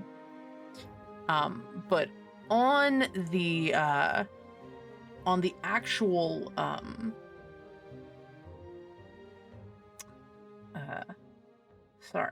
on the actual paper itself, it says,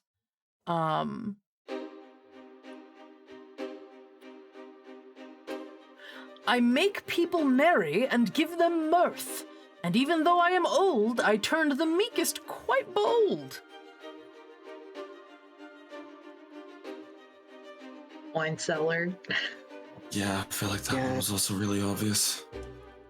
Yes, very obvious indeed. Listen, his name is Avario the Substantial. He never said Avario the Excellent Riddle Maker, okay? His substance might not be in the literary sense. So, you... No, it's certainly in another sense if we're all his kids. So, you have a wine clue, and you want to look for a wine cellar. Is that what you said? Yeah, that's my idea. Yeah. He's the rich. only thing you have right now that would give you a clue as to wine cellar is your good old friend champagne bottle. It's really the only thing you've seen that's the only thing that you've seen that's remotely alcohol related. Full circle. I will Full pat circle, hat yes. on the hat on the shoulder. Let's go find your friend. So you rush into the room, you rush back inside, or you walk very casually and irritatedly back inside, and you find the dining room, and the dining room is complete. Like, you see the tables, the table is being unset. The flowers are all shifting towards the portraiture. Like, they're moving all the flowers over to the portrait. You see plates being stacked and food being carried out. And you don't see champagne bottle. I got this. Uh-huh. I'm very excited by this. Bottle!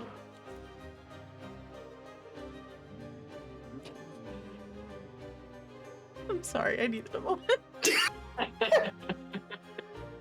And so did Bottle. Just a... that you can't hear.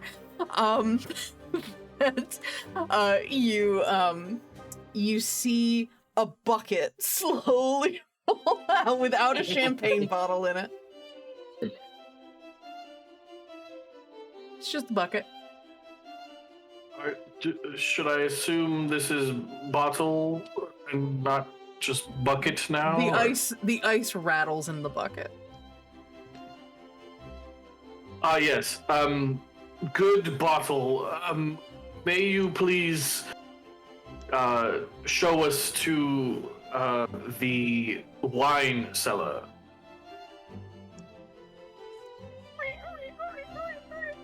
Starts rolling back into the kitchen. You head in, and you see that this kitchen is like big, industrial, beautiful kitchen. There is still there's even more plates stacked up in the sink, and there's a brush moving furiously. But the bucket rolls and then kind of sits to the side, stops moving, and you see a back door open from the kitchen. And if you follow, you see that there's literally like a storm door outside the kitchen that you could open, and there are steps going inside, and you find yourself in a wine cellar. It's not super big, but it's like it's definitely underground. So you're going down into basically the basement. Yeah, Brandon. Do I have any like gold or silver, copper on me? Yeah, you do. You have you check your pockets. You've got 30 gold in your pockets. I flip a gold piece towards the bucket, and I'm like, "Thank you." Do you try to get it dear in? Do you try to get it in the bucket? Yeah, sure. Why not? Let's do it that way. Go ahead and give me a. Yeah, let's call it a ranged attack. So we'll do a dexterity check. So you try to get it in. 18. 18. All right. I'm gonna do something real stupid here, and I'm gonna say you have proficiency with money. So 18, Well, 19, 20. So It's just 18. called capitalism, you guys. Yeah, 19 total for your dex check, and then 21 with your proficiency. Nice. So you get the rim of the bucket and just goes hits inside. So Thank you, Bottle. All right, I will be sure to take off 1 gold from your inventory. There we go. Such a peach, that one. That raises a very valid point. I'm gonna check my pockets as well. Sure. Yeah, same. Everyone What check do their I pockets. have? Yeah, we're checking You're our very pockets. far along in this, and they're like, "What do we have on us?" You all I have had a bag. Yes, you did. You did, and I didn't get a chance to tell you what was in it. So you, we'll start with Maury, or Raywin, rather. Raywin, you look into your bag, and it has a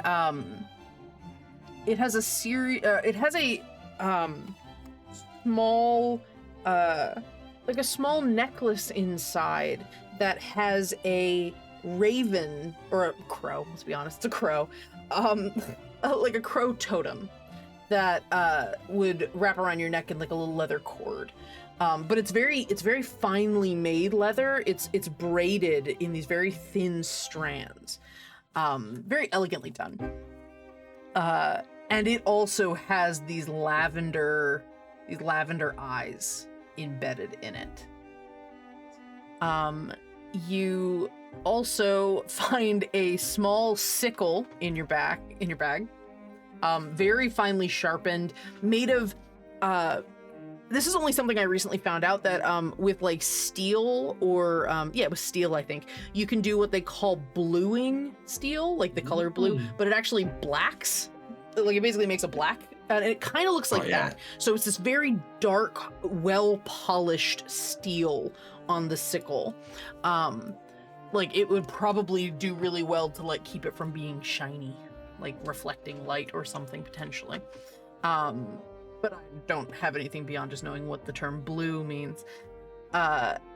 You also find a bunch of, you find some basic like adventurer's equipment in there. So you've got some rations that look to be, they almost look like they are mushroom, but like freeze dried, or like it's like crunchy, like a granola bar, but made of nuts and mushrooms. It's very fragrant. I think at least a couple of the people near you are just like, what is that smell? And it's totally fine to you. You're not really bothered. And you also find, a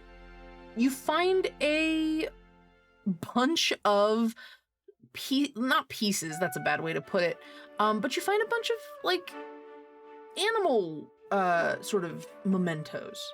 You find some feathers of different kinds of species. You find little tufts of fur that have been made into these little bands of like, this is a weird way to put it. It looks like a broom, but very tiny and doesn't have a stick. It looks like a broom head, but made of fur of different types. You see claws and teeth of different types of animals, sort of mixed in. Let's see. You also see, there's 2 other totems in your bag.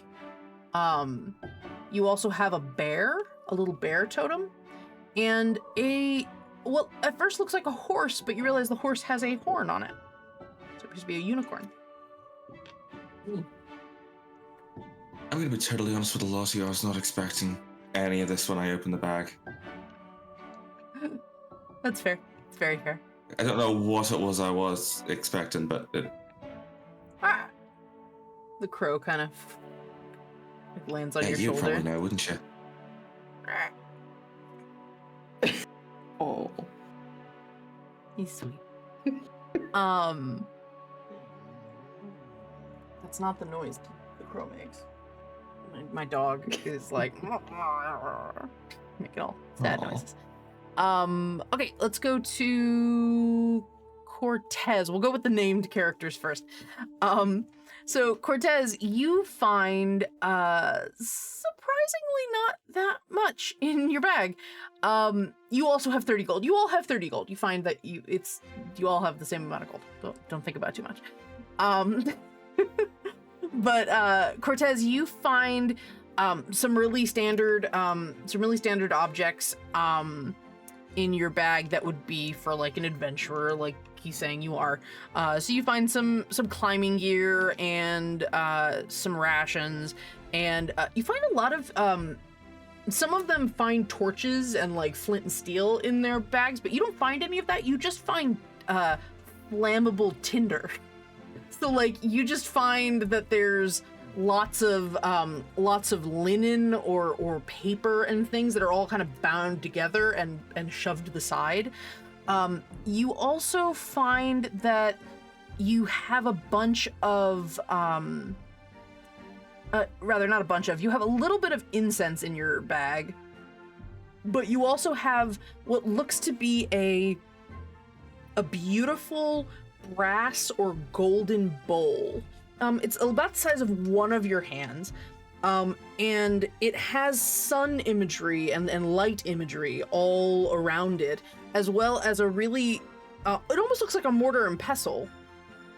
So it's got this kind of like, you have a handle piece that looks like you could do that like a mortar pestle, but when you look at the two pieces and they kind of, you kind of like try to figure out what they are, the pestle part kind of taps the bowl and you hear this very distinct sort of echo noise that comes out of the bowl, and you can like stop it as it makes a lot of noise. But yeah, it seems to be, maybe it's either some kind of mortar pestle or some sort of bell object. Other than that, you also find okay, you do find this. You find a lot of strips of linen that are singed. They almost look like, you also find a pair of gloves that have no fingers that are also singed. In your... It's almost like I'm a fire elemental made of fire or something. Let's see. Let's go to Jonathan next. You find in your bag, you only have a small bag. It has your gold in it. Actually, no, you have a small bag, but you also have with you I believe a book. Your book is, let's see. Your book has a lot of names in it. Like a lot of names. Like the whole book is a table. It's like a spreadsheet of names. And there's lots of... Hey, listen, I said this was Jonathan's, not Avaria's, okay? Except there's one. Jonathan's light Yagami. So you find a bunch of names, and they're all there's multiple columns that have lots of different information in them.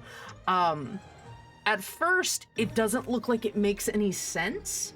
Like it looks like it's I won't make up fantasy names, but I'll give you like an example. It'll say like Billy, and then the next line will say green beer, And then the next line will say, likes to go fishing on Saturdays, like that kind of thing. And it's just random little bits of information that it doesn't seem like it means anything.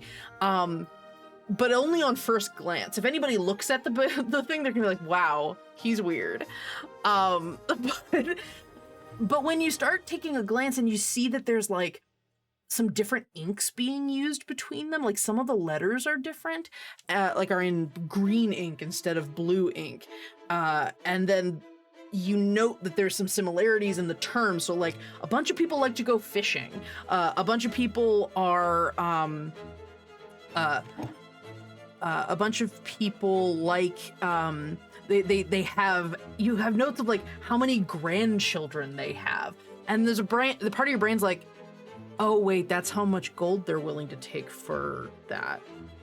Oh, fishing. Okay, I remember now. They're people that go acquire goods, taking them to market. Oh, that's fencing things. You remember what the code that your book is written in. Thieves King. Maybe. Thieves can't what? Can't read. Ew. They're like talking about fishing a lot. So yeah, you find a bunch of that. You also have another little book. Or no, actually, no, the same book.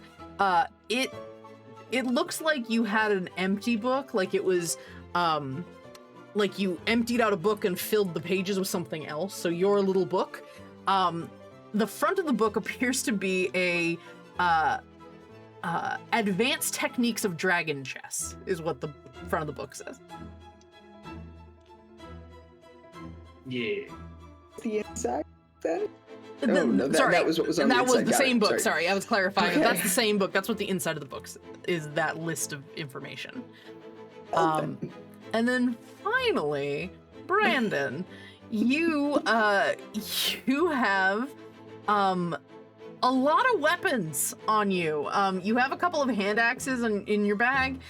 You have 2 long swords on your hip, by the way. I was gonna say you had some stuff. You had bags and a couple swords. You're clearly some sort of knight or warrior of some kind. You have 29 gold now. And your you have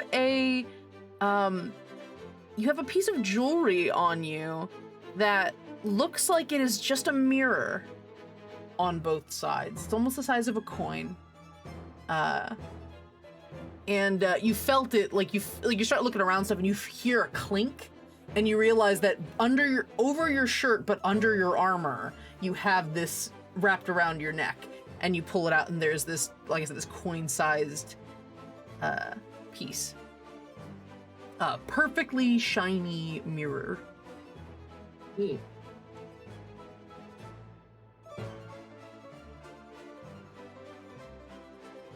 So, you all start You just try to look through a mirror. You never know.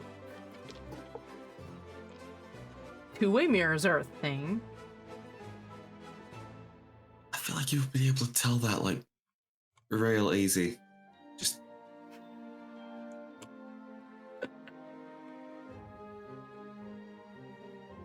Right. Shall we? You head down to the wine cellar. Not it's a little dusty, a little dank, but I mean it's a basement. It's an old basement.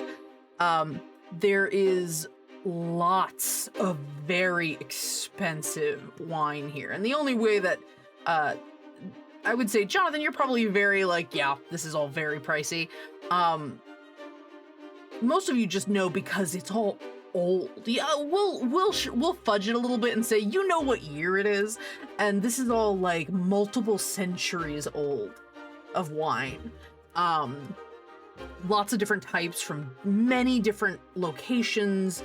Lots of different types of not just wine, but other types of alcohol that benefit from being aged are down here, and there is a series of it's a little taller than you would have expected. The basement stairs go down a ways, so you do end up with like 10-foot ceilings in this basement.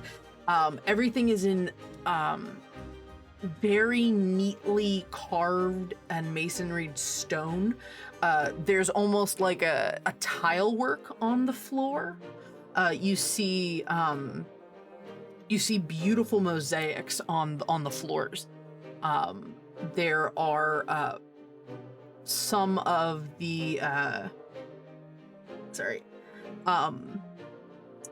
there's obvious wine imagery, so there's lots of vining and different types of fruit and things on the outsides, and you also start to see some horses in, like, everything's like mirrored because there's designs going on, so everything's in these sort of little mosaic tile style things like you'd find in like a Renaissance, like a Mediterranean sort of vibe, lots of patterns.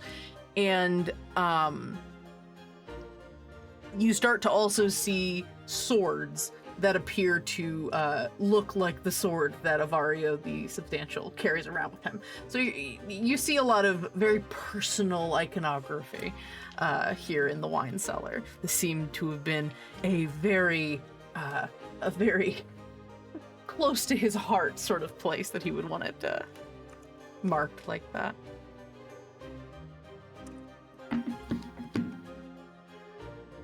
What do you want to do?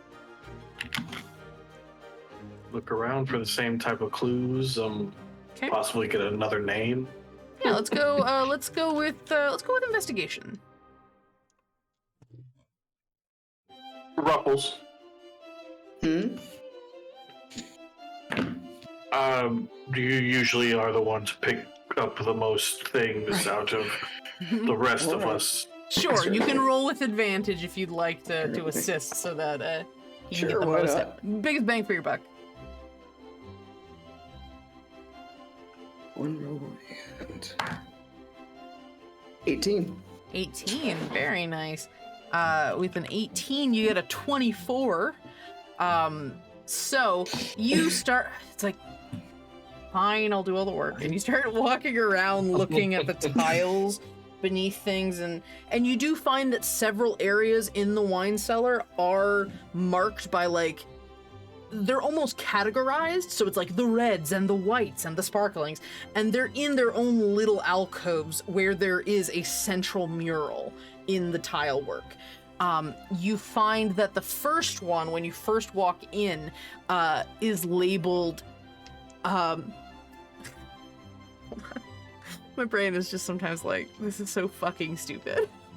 But I'm also very much enjoying it. Avario the Substantial faces the Sanguine Sacrament, is what this one says. It's like, it's a tile piece that looks like it looks like an old romance novel cover, except Avario is like in the throes of trying to pull off some sort of vampire from him, but he looks very masculine and very strong, but like the vampire's on his shoulder trying to bite him. It's a very ridiculous image. He was, I mean, the only way you can assume is just him proudly announcing he's a power bottom. That's just what you get from it. Oh, we knew. We knew.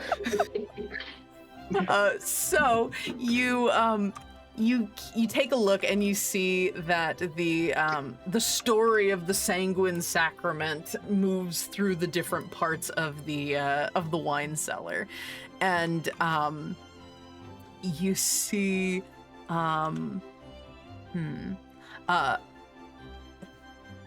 for the first time and you hear the voice echoing through the wine cellar. For the first time in eons, ancient aberrations began to emerge from the deep oceans. Driven by some otherworldly fervor, they encroached upon the local villages, searching with beady little eyes for anything linked to the gods. Even now, you can hear rumors of kidnapping. Men and women dragged kicking and screaming into the depths. And I I keep saying his name wrong. Avario the Substantial sought aid, for this was too strong of a foe for me to face alone. The great swordstress Zilros was my only hope. Upon teaching me her ways, there's like a pause for effect. we descended into the godless depths to find that the living dead were to blame for this aberration incursion. We defeated them in the dark. No sunlight to be found, only our blades sparking in the night. Did something in the dark. And as you follow, you're just kind of like, you just walk. It's like you're in a museum with a walking tour. Like every time you stop at the display, you get more of the story. And so you see it's very Lovecraftian. You see this little fishing village and all these little swamp creatures coming out of the ground and pulling people into the ocean. And then you see with a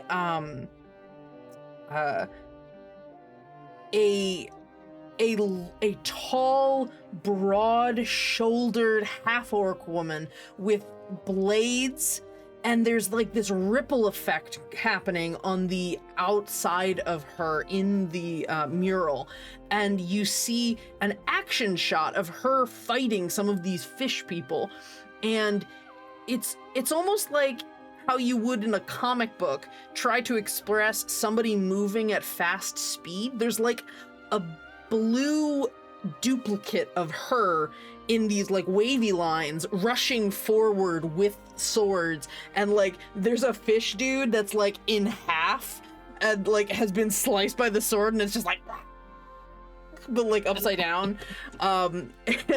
And so that's where she's introduced Zilros. And there's the next section is them diving into the water, and of course Avario the Substantial, just like rippling muscles with like his shirt tied around his waist as he does not seem that V-shaped in the portraiture you've seen, and he's like, they really like, you don't know how they got the tiny little tiles to give him an 8-pack, but they managed to, and so you see they clearly like painted over some of the tiles, and then you see the fish people fighting the vampires, and they're fighting with the vampires, and Avario and Zilros are like back to back with swords drawn, and at the end you see a similar pose to the beginning one, the romance novel pose, but instead of a vampire trying to bite him, Zilros and Avario are in like a romantic embrace at the end of it. Mom!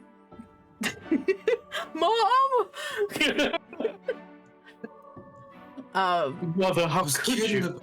I was kidding about your dad being dead, but no, this makes total sense. I feel like we are the offspring of this fine gentleman. Don't push it. Mm-hmm. This man, I feel like, is the best we can go.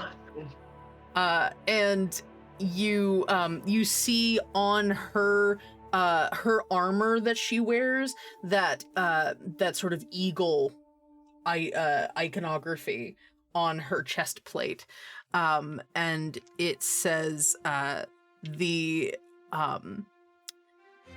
Royal Sword House of Sinesh. Zilros of the Royal Sword House of Sinesh is what it says.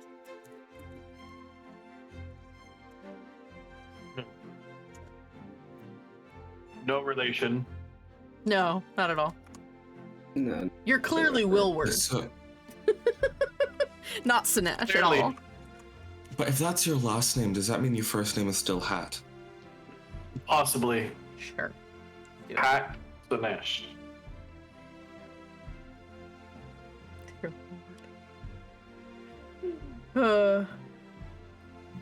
And there is a champagne bottle on the ground with a beautiful ribbon around it, but then a piece of parchment on the bottle. Bottle. Go over to it and... It's where the bottle went. No, it's a new bottle. Honestly, a nicer vintage. An even nicer vintage than the first one. And I'll pop open the bottle, but give the parchment to Ruffles. Mm-hmm. I'll read it. Anyone would like to partake? We're gonna need something stronger than that when we're done.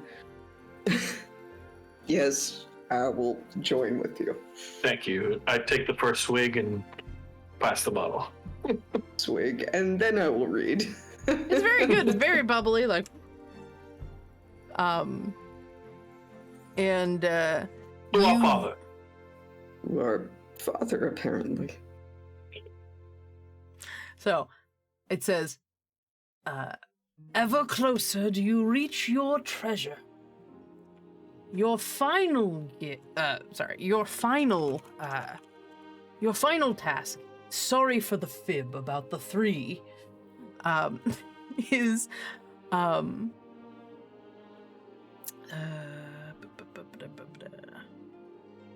give me a moment to find the thing. I'm absolutely picturing him adding in the... Oh, yes, hold on. I have to go Google, I have to go find the thing. I feel like it's like Terry Darrington. Terry Darrington, yeah. Like somebody's writing this for him, and like every pause and every word that he does is like written down. Mm-hmm. Yeah, I've been thinking this whole time. Like this feels like if Terry Darrington made like an escape room to explain to his like bastard children that he is their father. It's the treasure at the end. It's true. We see him. He's still alive, and we all come together and embrace. We all come together and kill him for putting us through this. That's actually exactly what I was about to say.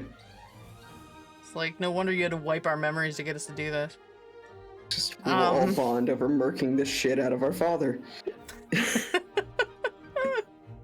like the Surprise, I'm not dead! Oh no, you in, killed me! ending of that one episode in The Last Airbender, it's where they're all bonding over the house burning in the background. Mm-hmm. Yep. Mm-hmm.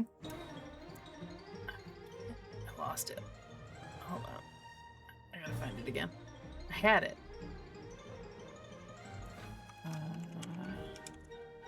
All coming out of the parchment. I had it. I mean, okay. So. Oh, here we go. I found it. I found it, Otto. I found it. Did you hear that, Bottle? I found it.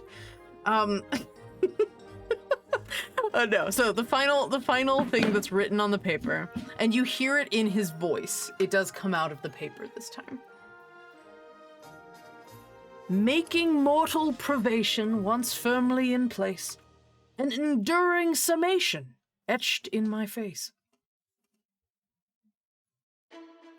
And I will, very old-timey word, so let me tell you what privation means. It means a necessity of life, is what it means.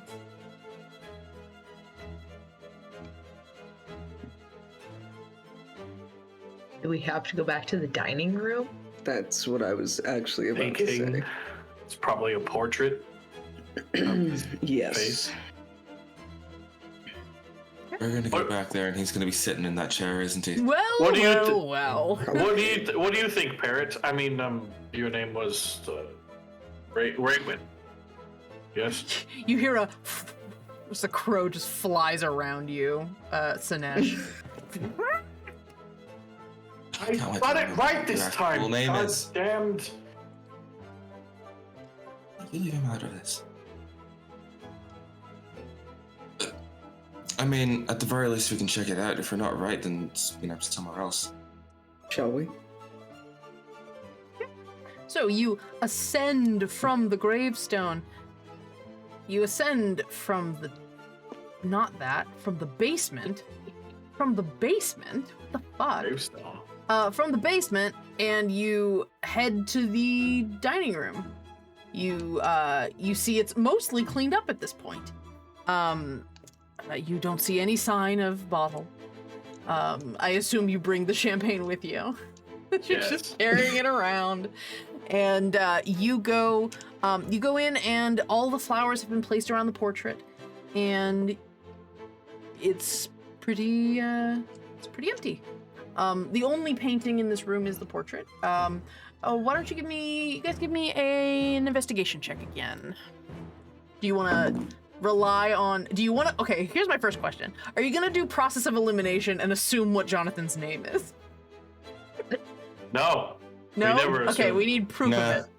We need Okay. proof. We need proof. Okay. So, go ahead, Jonathan, since we're not going to admit your name yet. Ruffles. Uh-huh. Wilwood could just be Cortez's first name. We don't know. It is 16. 16. Okay. They are helping, or did you roll once? One. Yeah. I They're didn't- helping, so roll didn't- twice. Take the higher. Oh, sorry. I will remember no, this eventually. It's totally okay. Advantage and disadvantage are a very common mechanic just to kind of give bonuses when you have 16. some sort of 16. When Thank you you, have by some the sort way, I of appreciate it. beneficial situation, that's a really easy way of giving a reward for that. So, because you're rolling, but everybody's helping, you're all sort of spreading out and looking around the room trying to find clues. I need everybody to give me a... Actually, no, I have your passive perception, so I can find who has the worst. Oh no. Oh. Cool. Awesome. So you're wandering around this room and minutes are passing. You're not really finding anything that would tell the story of Avario the Substantial, except for that portrait, which does not start talking again. That would have been really funny though. Ma'am. What was that? Wow. It's the baby. I have That's a the very baby small. disapproves. I have a small tripod dog in her bed. Her name is Toph, and she just made the worst noise. She's fine. She just makes the worst noises. I was like, "Are you alive? Are you okay?" And she's Like like, someone I opening just like burped. a door in a haunted mansion. I mean, I told you guys earlier, this is the one that stole food today. I mean, she ate plastic. She's gonna be gassy. I'm like, dude, little garbage disposal. Anyway, sorry. You're all looking around, searching at the table, looking underneath the furniture, trying to find some semblance of a clue of what's going on. And Sinesh, you have the worst passive perception. As you are wandering around and looking, you like kind of look behind tapestries, you start all hearing a ticking sound, like a clock ticking. Like a...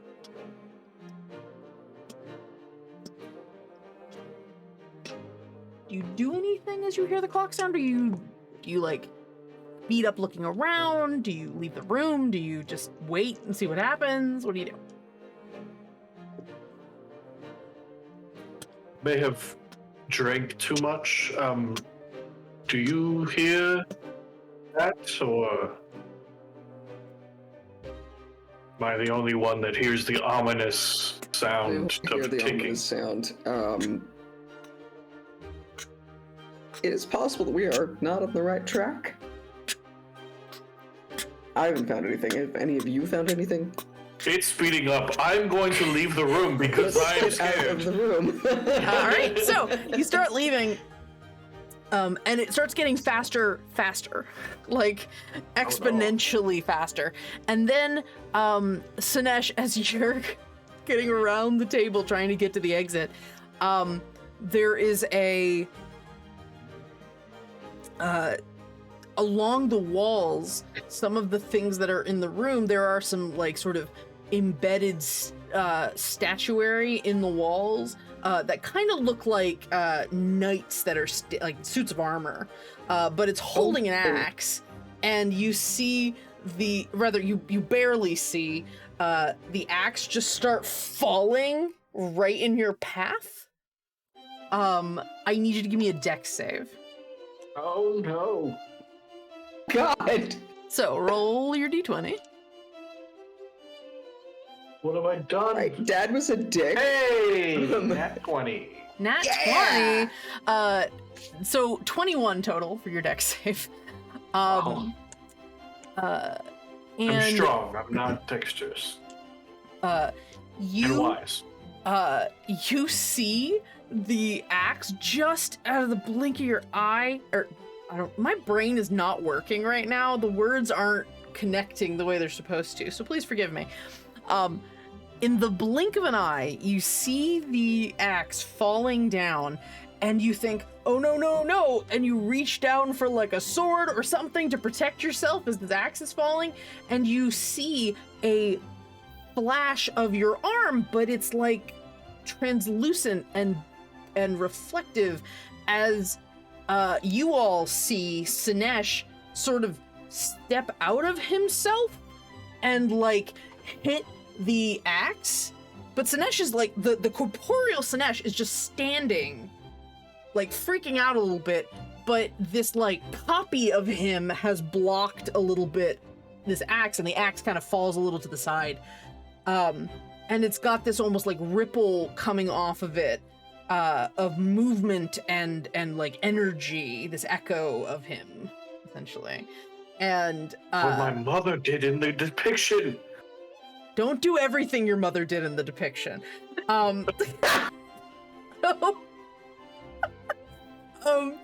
then as it happens, I did not say that was your last name. You have a hawk, not a lion. I do want to point out though that I almost made it a lion, and I'm really glad I didn't.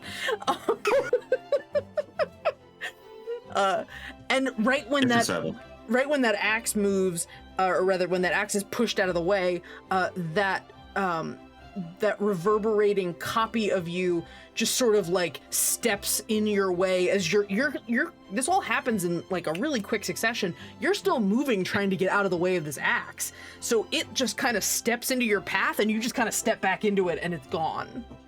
And it's just you, and the axe is on the ground. You're all rushing out of the room when all of this happens. So you're kind of like half going, what the fuck? And like half trying to get out of the room at the time. And you're all rushing out, and more of the axes along the walls just, but most of you are already out of the way. Sinesh just had a little further yet to go. And you all get outside the room. Did you see that? I'm magical. I did a thing. Magic is real. I didn't know I could do that, but apparently I could. You need to try it. You need to try it, Ruffles. Ruffles and you, Parrot, or I forget your name often because I'm very. Adrenaline is rushing through me right now, and I don't know where we should go next. I lost my again, bottle. my friends. You hear echoing in the room. We're not your friends. We're probably your children, and that's really I hate everything about this. I'm clearly absentee. No. That wasn't real. That was me. That was me. Okay, I was about to say. That was just I me. paid for these puzzles with the child support I didn't pay. Alimony was my lawyer's name. First of all, Alimony's a great tiefling name. I'm stealing that character concept. You're welcome. Alimony, a family law attorney. Oh my god. Anyway, Can I make an assumption? You may make an assumption. What would you like to make? You mean think? You're allowed to. Yeah. Well, I mean, I think you made an oopsies. I did make an oopsies. Did you remember my oopsies? I remembered your oopsies, and I feel like we should go to the graveyard. But I also remember that when we were looking out, one of us did see it through one of the doors. So Jonathan, you saw a cemetery on the estate. Graveyard. Yeah, the oopsies. But I'm glad you guys still went with it. Like, listen, these riddles weren't that hard, but like if you got it wrong, you were gonna end up with some combat situations. Yeah. So it's more interesting It's more interesting to not meta. Yeah. So you went.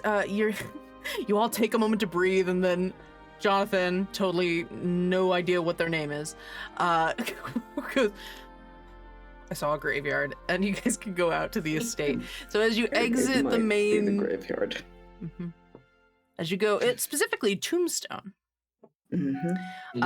And so as you go out, you see more of these flowers, and you see several old gravestones. They are lots of family. It looks like this was a family estate.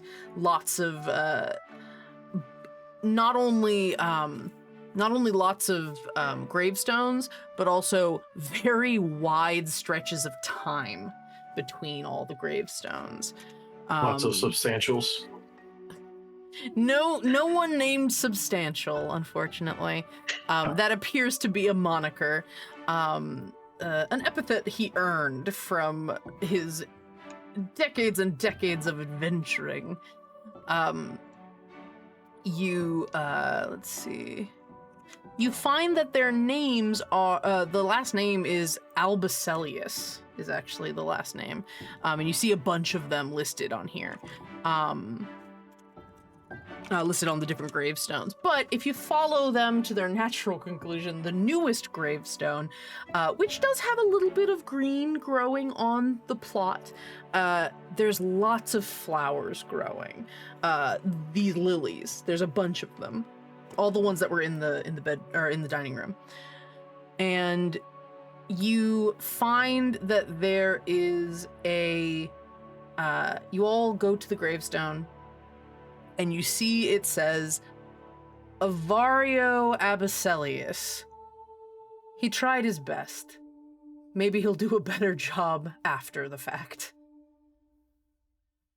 And you see a stone on top of the gravestone that appears, there appear to be 4 of them. They're like resting on the gravestone. And they each have your names etched on them. So Cortez, Dinesh, Raywin, and Wilward. We found your name. It's Wilward. Oh my god, we did so weird. indeed. And grab the Cortez rock. Girl, don't touch it. It's cursed. God. I'm touching it. I'm absolutely touching it. I'm so proud of you. I'm simultaneously taking mine and then also taking the remaining one and just tossing it. God. It's and now hat. you're also cursed. Says had. Great. Yeah. No, as you touch it, as you all touch the rocks, a figure appears, a sort of fantasy hologram. It's an illusion. And you see a fully bodied person. You see Avario the Substantial. He's not, he doesn't look like all the paintings. He looks older. He, is a little wrinkle, little crow's feet on his eyes. No feet. beard. What? Parrot feet. Little parrot feet on his eyes. His hair is longer, like to the shoulder, and a little faded back, like he's receding a bit.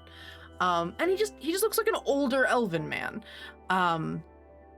He looks up, and he's in sort of his resplendent armor, but it doesn't seem like it really fits him because he's an older guy. And he says, Well, you have solved my riddles 3 or 4. I think there were 4 in the end. I've never been very good at counting. So I had a feeling that none of you really wanted to be around for this. And to be honest, your mothers all sort of poisoned the well, as it were, and you all didn't really want anything to do with each other either. So I thought that perhaps, as a final wish, I could ask my children to have one little adventure and just sort of, see if they get along. I'm sorry for the subterfuge with all of it. You're probably going to be very cross in about 10 minutes. But I thought that perhaps, I know I was not a perfect man. I was a near perfect adventurer, but not a perfect man. And I needed to really show you that my greatest adventure was unintentionally having a family. And the 4 greatest bangs of my life.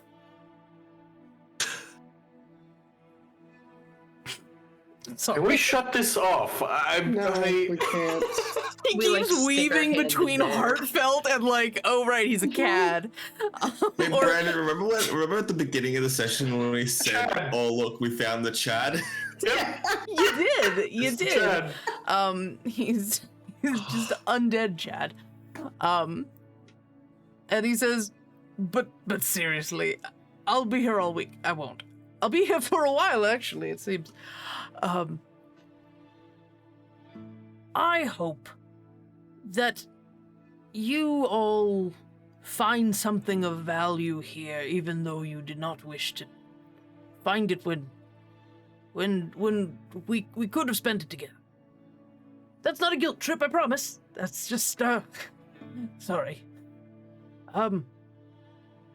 Anyway, this is a long walk for me saying that this was also a means of me offering you inheritance. I spent a long time figuring out what I wanted to do with my life, and I bought a very big house, and I filled it with lots of people that couldn't talk back to me, and it just seemed kind of empty. So, I hope that you 4 might at least find some enjoyment in it. I leave you my estate, and however you wish to break it up, that's fine. There's no inheritance beyond that. You'll have to figure out how to share the house. I told you I spent a lot of money on it. You'll find a lot of fun nooks and crannies all up in the house. There's a lot of fun things. But anyway, I had a lot of ghost writers over the years. I've never been terribly good at giving impromptu, what's that word? See, I don't even know the word. Expository speeches. There's a word for that. It's speech and debate. I don't remember. Anyway, this might be the last thing I say. It's kind of anticlimactic. Anyway, I was very fond of all of you. I followed your adventures. I knew enough to plant little clues and things. And I hope you find more adventure as you go off and live the lives that you wish to lead. I lived the life I wished to lead. And I don't regret a lot of it. Maybe a few things. 3 or 4.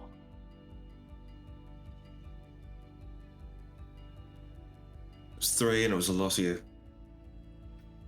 You have to fight over which is the 4th one that he kind of forgot. No, that would totally be me. Willward.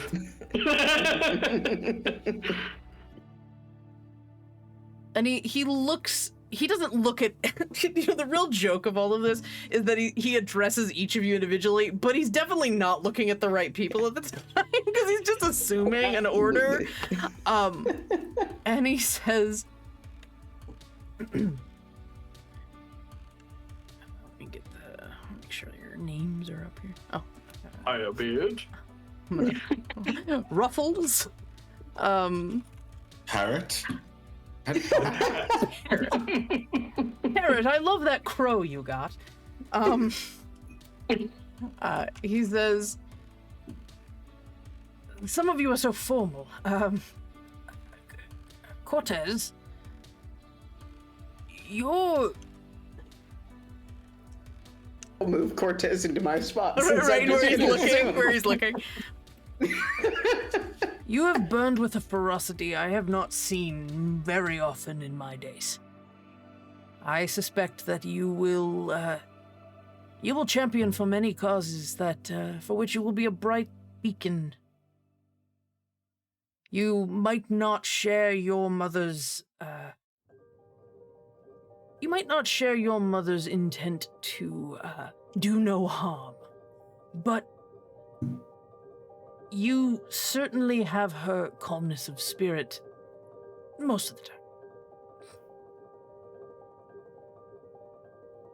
Sinesh! And he looks in a different direction. Just gonna steer everybody. I gotta move. Oh, he's talking to me. Sinesh, the intricacy and focus you have had in training in your mother's style, learning from her school, it has been incredible to hear of. I wish I could have seen it. You are a mastercraft in as much as your blades are.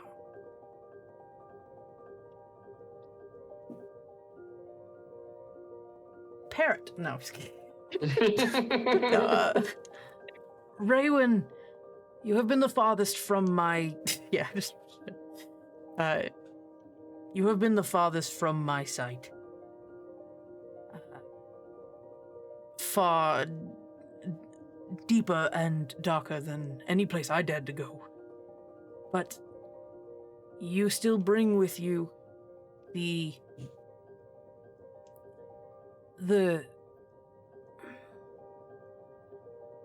Your mother was intense. She killed a lot of people in front of me, like a lot of people. And it was very impressive, but like fuck, man. You did.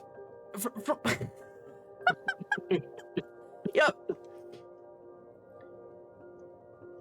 From what I understood, from what little your mother deigned to write me, you took a different path from her, very, very different.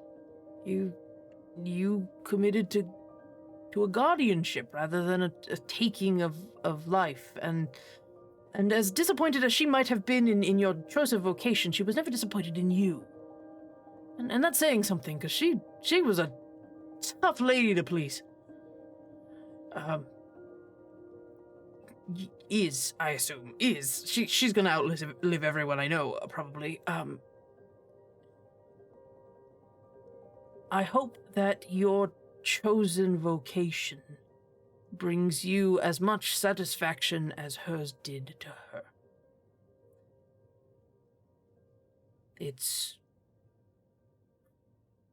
It is quite honorable.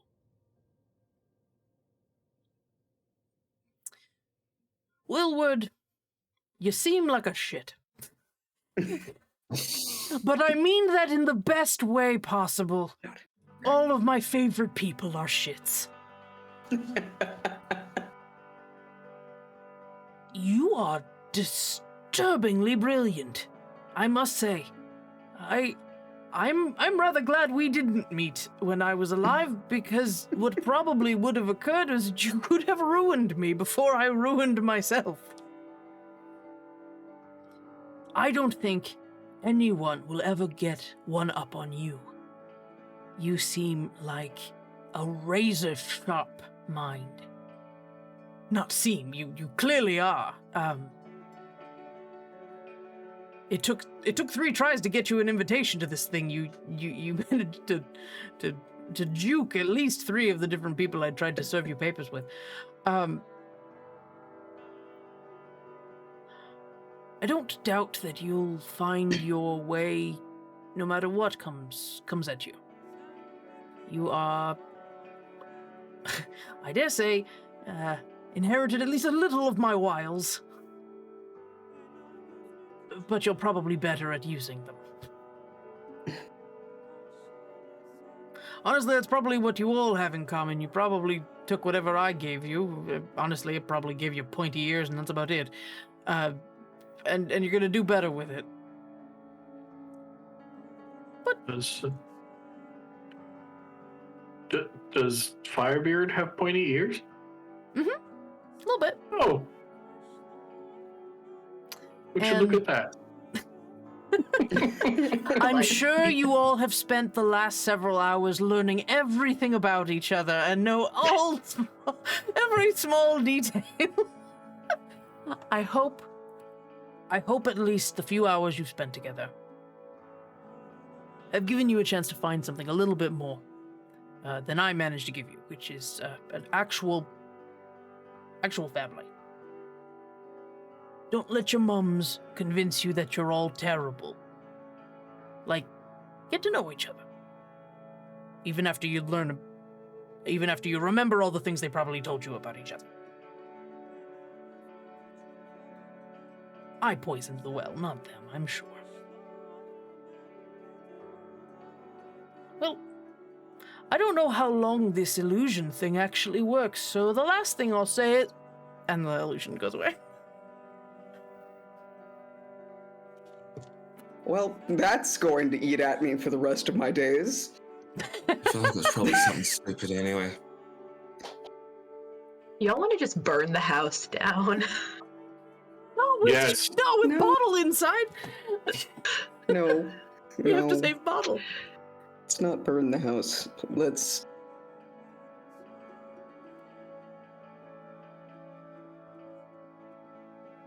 No decisions should be made until we can actually remember everything, for starters.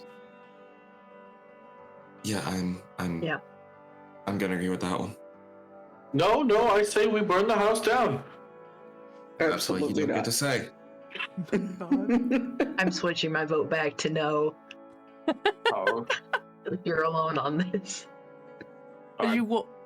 Eventually, you spend as much time as you want at the gravestone. But as you start walking back to the house, you hear the clock tower start ringing the next hour. And it... We seem to have lost... Yeah, he stepped away. He Sorry. covered it's fine. It never came up, but when you guys leave, you're welcome to leave. Just cover your camera. And as you leave, you hear the bell toll on the clock, ringing, and it rings and rings and rings.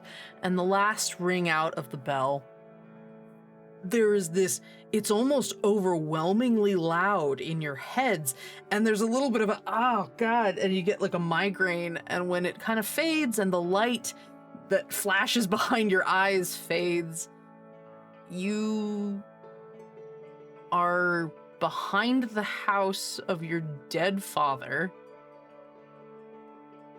and all the little pieces have been filled back in. You've all heard stories about the adventures that Avaria, the insubstantial, as some of you have heard him called, all the trolloping around he's done. That one was from Sinesh's mother. There was just a little bit of a weird disconnect between all of, I mean, he just sort of existed. You didn't go to like family reunions. You just knew that there were other children in the family. And you were being offered an inheritance, so you showed up. You don't know if there's more of you. There probably are. But you're the four that agreed to go. For whatever your reasons were. And yeah, you can decide whether you want to burn the house down. But that is the fate of the house is a story for another night, not for today. And that's where we'll end.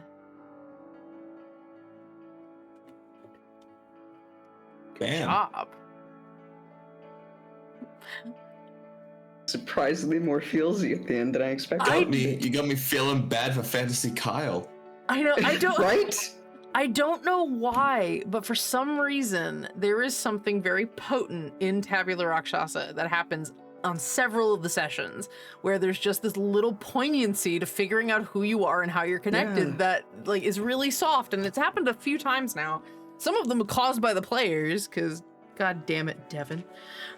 So you all did great.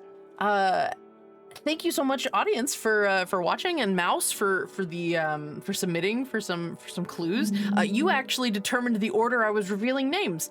I wasn't sure whose stories were gonna go first, and then it was Cortez and Raywin were the first two because of the Bo and Maury got clues from Mouse. So Nice. real quick before I have one question. Yes. Does the crow have a canon name? No. Do you want to name him? Oh, I'm gonna be Parrot. thinking all day about this. Okay. Well, we'll do you last then. So does anybody want to, while we're in sort of the cooldown portion, does anybody want to give a guess on what they think their class and their race and their subclass was? Any of those things, if you want to guess any of them, that's fine. I'm gonna go first. Yeah, go for it, Bob. What do you Fire Genasi, obviously. We got that from the description of the beard. I've played a Fire Genasi character who is like my favorite character I'm obsessed with that ever. art. I have been obsessed with this bearded dwarf with I think he's a dwarf, but I was gonna go with like a Genasi dwarf mix or something like that. Yeah. Or maybe that, because I was going with that's what his mother was, or what their mother was a dwarf or a Genasi dwarf. So you got some mixed ancestry. And then I have no idea for the class, but I'm just gonna go with Cleric Light Domain. That's what their mother was. But they are not. Yours was a little harder to get some clues in. Does anybody want to give a guess? Anyone have any thoughts? Maury seems to be thinking. Based on that, I'm gonna say Divine Soul Sorcerer. No. Never mind. So Cortez was a monk, Way of the Sun Soul. All the burned hand wraps you had in your bag. Oh, those were hand wraps. Yeah, it was a little too subtle, I think. But yeah, you were a monk. I couldn't quite figure out how to like tease it in there. Honestly, but I thought like the hand the- wraps and like the burned like parchments and the burned like linens, I thought like they had burned somebody and like just kept the That's linens. up to Bo. That's in Cortez's backstory. I don't have That's control canon of that. now, actually. Who wants to go next? Who wants to give a guess? I feel like Brandon. I feel like you can guess, but I know Maury knows what you are. I don't know the class. I know it's Okay. probably some type of like fighter, but I That don't is know correct. like subclass. You are a I don't fighter. know. Yeah, I don't know the subclass though. Okay. It could be like maybe like Eldritch Knight, maybe. That's close. That's close. Maury, I think you know the answer. Yeah, I was tossing up between because I wasn't sure. I thought it was either Blade Singer Wizard or Echo Knight. Echo Knight is correct. You're an Echo Knight. Echo Knight is part of the I think it's part of the Critical Role expansion It's stuff. Wild Mount. Wild Mount, yeah. You can create a duplicate of yourself during combat. It's very cool. I was thinking Astral Self Monk. That's because of valid the too. That was a very projection. valid. That's a very valid guess. But yeah, it's this like incorporeal version of yourself that can fight with you. It's and can like share damage and awesome. teleport between you. I didn't even think about that. You can like switch places. It's really cool. That's awesome. Yeah. But obviously half orc. Yeah, you're a half orc. That one's pretty What? easy. Oh my god! My world has shattered. All right, Jonathan or Maury, you guys want to give guesses? There's no. It's purely a gentleman's bucket. It's not like there's no stakes to this. It's just you want to guess. I mean, looking at with the book thing, I assume that I am a rogue of some kind. You are a rogue of some kind. I don't. It's a little hard to guess. It's probably hard to guess. In just the fact, I think it would be hard for most people. Mastermind? Yeah, I guess job. it's also mastermind. You're a mastermind rogue. A mastermind rogue has some sort of more intellectual abilities, not really coming into play in this one. It's actually kind of funny because everyone was helping you, but the mastermind can use the help action as a bonus during combat. So like you can give people advantage on things like during combat very easily. Which is funny because they're giving you that. You're a half high elf. Everyone here is going to be half elf of some kind in the so half orc, half elf. That would be like your combination. The Cortez is the only one that I was kind of like, okay, like half genasi dwarf, half elf. What is that? That's fine. And Maury, what do you think? Raywin's a little tricky, I think. Yeah, like. I started thinking either warlock or wizard, but totems came out 100%. Yeah. Circle of the shepherd druid. Good job. That was really good. I played like 2 druids. Maury, you're like you love the books. Like you know the fucking classes. I read these for fun. But yeah, you are a Circle of the Shepherd druid. Very protective class. I kept the crow though as like your familiar friend. And you are a half drow elf. Yeah. I was thinking is either half drow, half like sea elf maybe, but yeah. I kind of fiddled with it a little bit. Every single one of those adventures is an actual D&D adventure, like they come from the Dragon magazine or they come from something else. So those are actual modules you could play if you wanted. I'll share them in the chat in Discord if anybody wants to check them out. But I'm sure this was much sillier. More about my mother. Okay, I will say this: I literally took the 2-sentence summary from the front of each of the modules. Your mothers had nothing to do with them. I just added them in. But yeah, so does anybody have any other questions or any like weird things that are like stuck in your craw and you're not quite sure what was going on with that? Just want to see if anybody curious about anything. They were invisible servants or unseen servants. Were all over the place. Figured that. Except for Bottle. Bottle's gonna be a sentient bottle. No, he's nice. He's just the bucket. Is there anything magical about the tattoos, or was it just glowing? Because that was genasi? a mix. That was a mix of you being a genasi, but also trying to give you a hint as to the monkness of you. Like you had these sort of like sacred markings. Oh, and that bowl was like a meditative bowl that you'd like run the thing across, and so that. Yeah, I thought that as soon as you pulled it out. Yeah. No, I think we did a pretty good job because honestly, like, as we were putting pieces together, and then someone said, like, I forget who it was, but they were like, "Oh yeah, they're our father." I was like, that makes sense. My dad. Moment. If you're you have to like a teacher has to tell you if they're your dad. It's like the law, right? Yeah. Yeah. You're a cop, right? You have to tell me. You legally have to tell me you're a cop. I don't remember. Oh, this was another Tabula Rakshasa. It was another Tabula Rakshasa that happened earlier on. Somebody thought, like, am I a cop? And I'm like, you have to tell yourself if you're a cop. I think that was the one that I played in. I think so. All right. Amazing. So, thank you all so much. I hope, yes, Mouse, if the Unseen Servants gave you an idea for a character you want to make, like, please take it. I'm happy for any of these to give inspiration for people's games. Thank you so much to everybody who watched. Brandon, what's up? Last thing, we are burning the house down. Yeah. You can draw straws for it. Brandon, Sinesh can just buy the house so he can burn it down. Yeah, I would like to put in an offer to buy you all out. All right, so thank you to Mouse and Maury for resubscribing. I appreciate you all.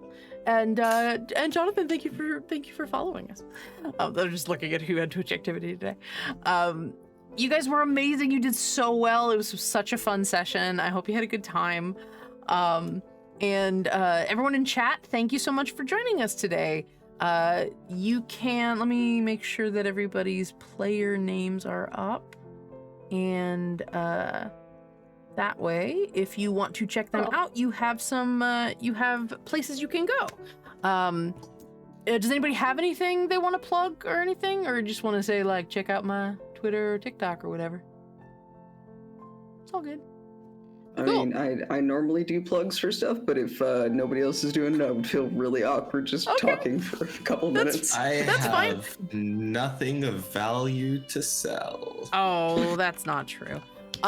If anybody I'll wants plug to, one please thing. join us in our People are Discord server. We have lots of conversations, and if you would like to be on a session of Tabula Rakshasa, I welcome anybody who has a webcam and a mic and wants to hop on and play.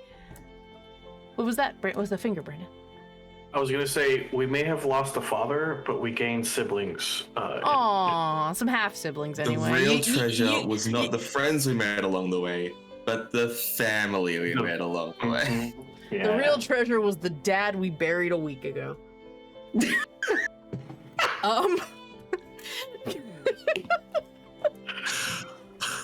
Anyway, on that wholesome note, none of us are of the good alignment period. Full no, stop. I mean just your DM certainly isn't. She's chaotic, problematic. So, please check us out on Discord if you want to hang out and chat some more. We're all around. We talk about all sorts of stuff. And be sure to check out all of our sponsors. Die Hard Dice is running their full dice sale going on. Hero Forge is also running a sale on their digital dice or their digital miniatures. And World Anvil is always amazing and affordable, so please check them out if you would like. Wait, I can do the same thing. Do it again. Do it again. Whoa! Look at all the links in the chat. You're both pointing different directions, but sure. No. It's this way. Somebody's reversed, Yeah, and you're it's right. fine. It's totally okay. All right, everybody. Be sure to check out next week. We have our next session of Tabula Rakshasa with another group of 4 people that don't know who they are walking into the game. And on Monday, we have Discover RPG, which is my talk show that I run with Franz and Alora. This week, we're doing Discover RPG, but we've decided that every other week, we're going to switch between tabletop role-playing games and video games. So this week we had Nerdsmith Pixel, where we were playing Darkest Dungeon, which was very cool. And then we're doing Discover RPG this coming week. Same time, 6 p.m. Pacific, 9 p.m. Eastern. And then Tabula Rakshasa, Tuesday nights, 6 p.m. Pacific, 9 p.m. Eastern.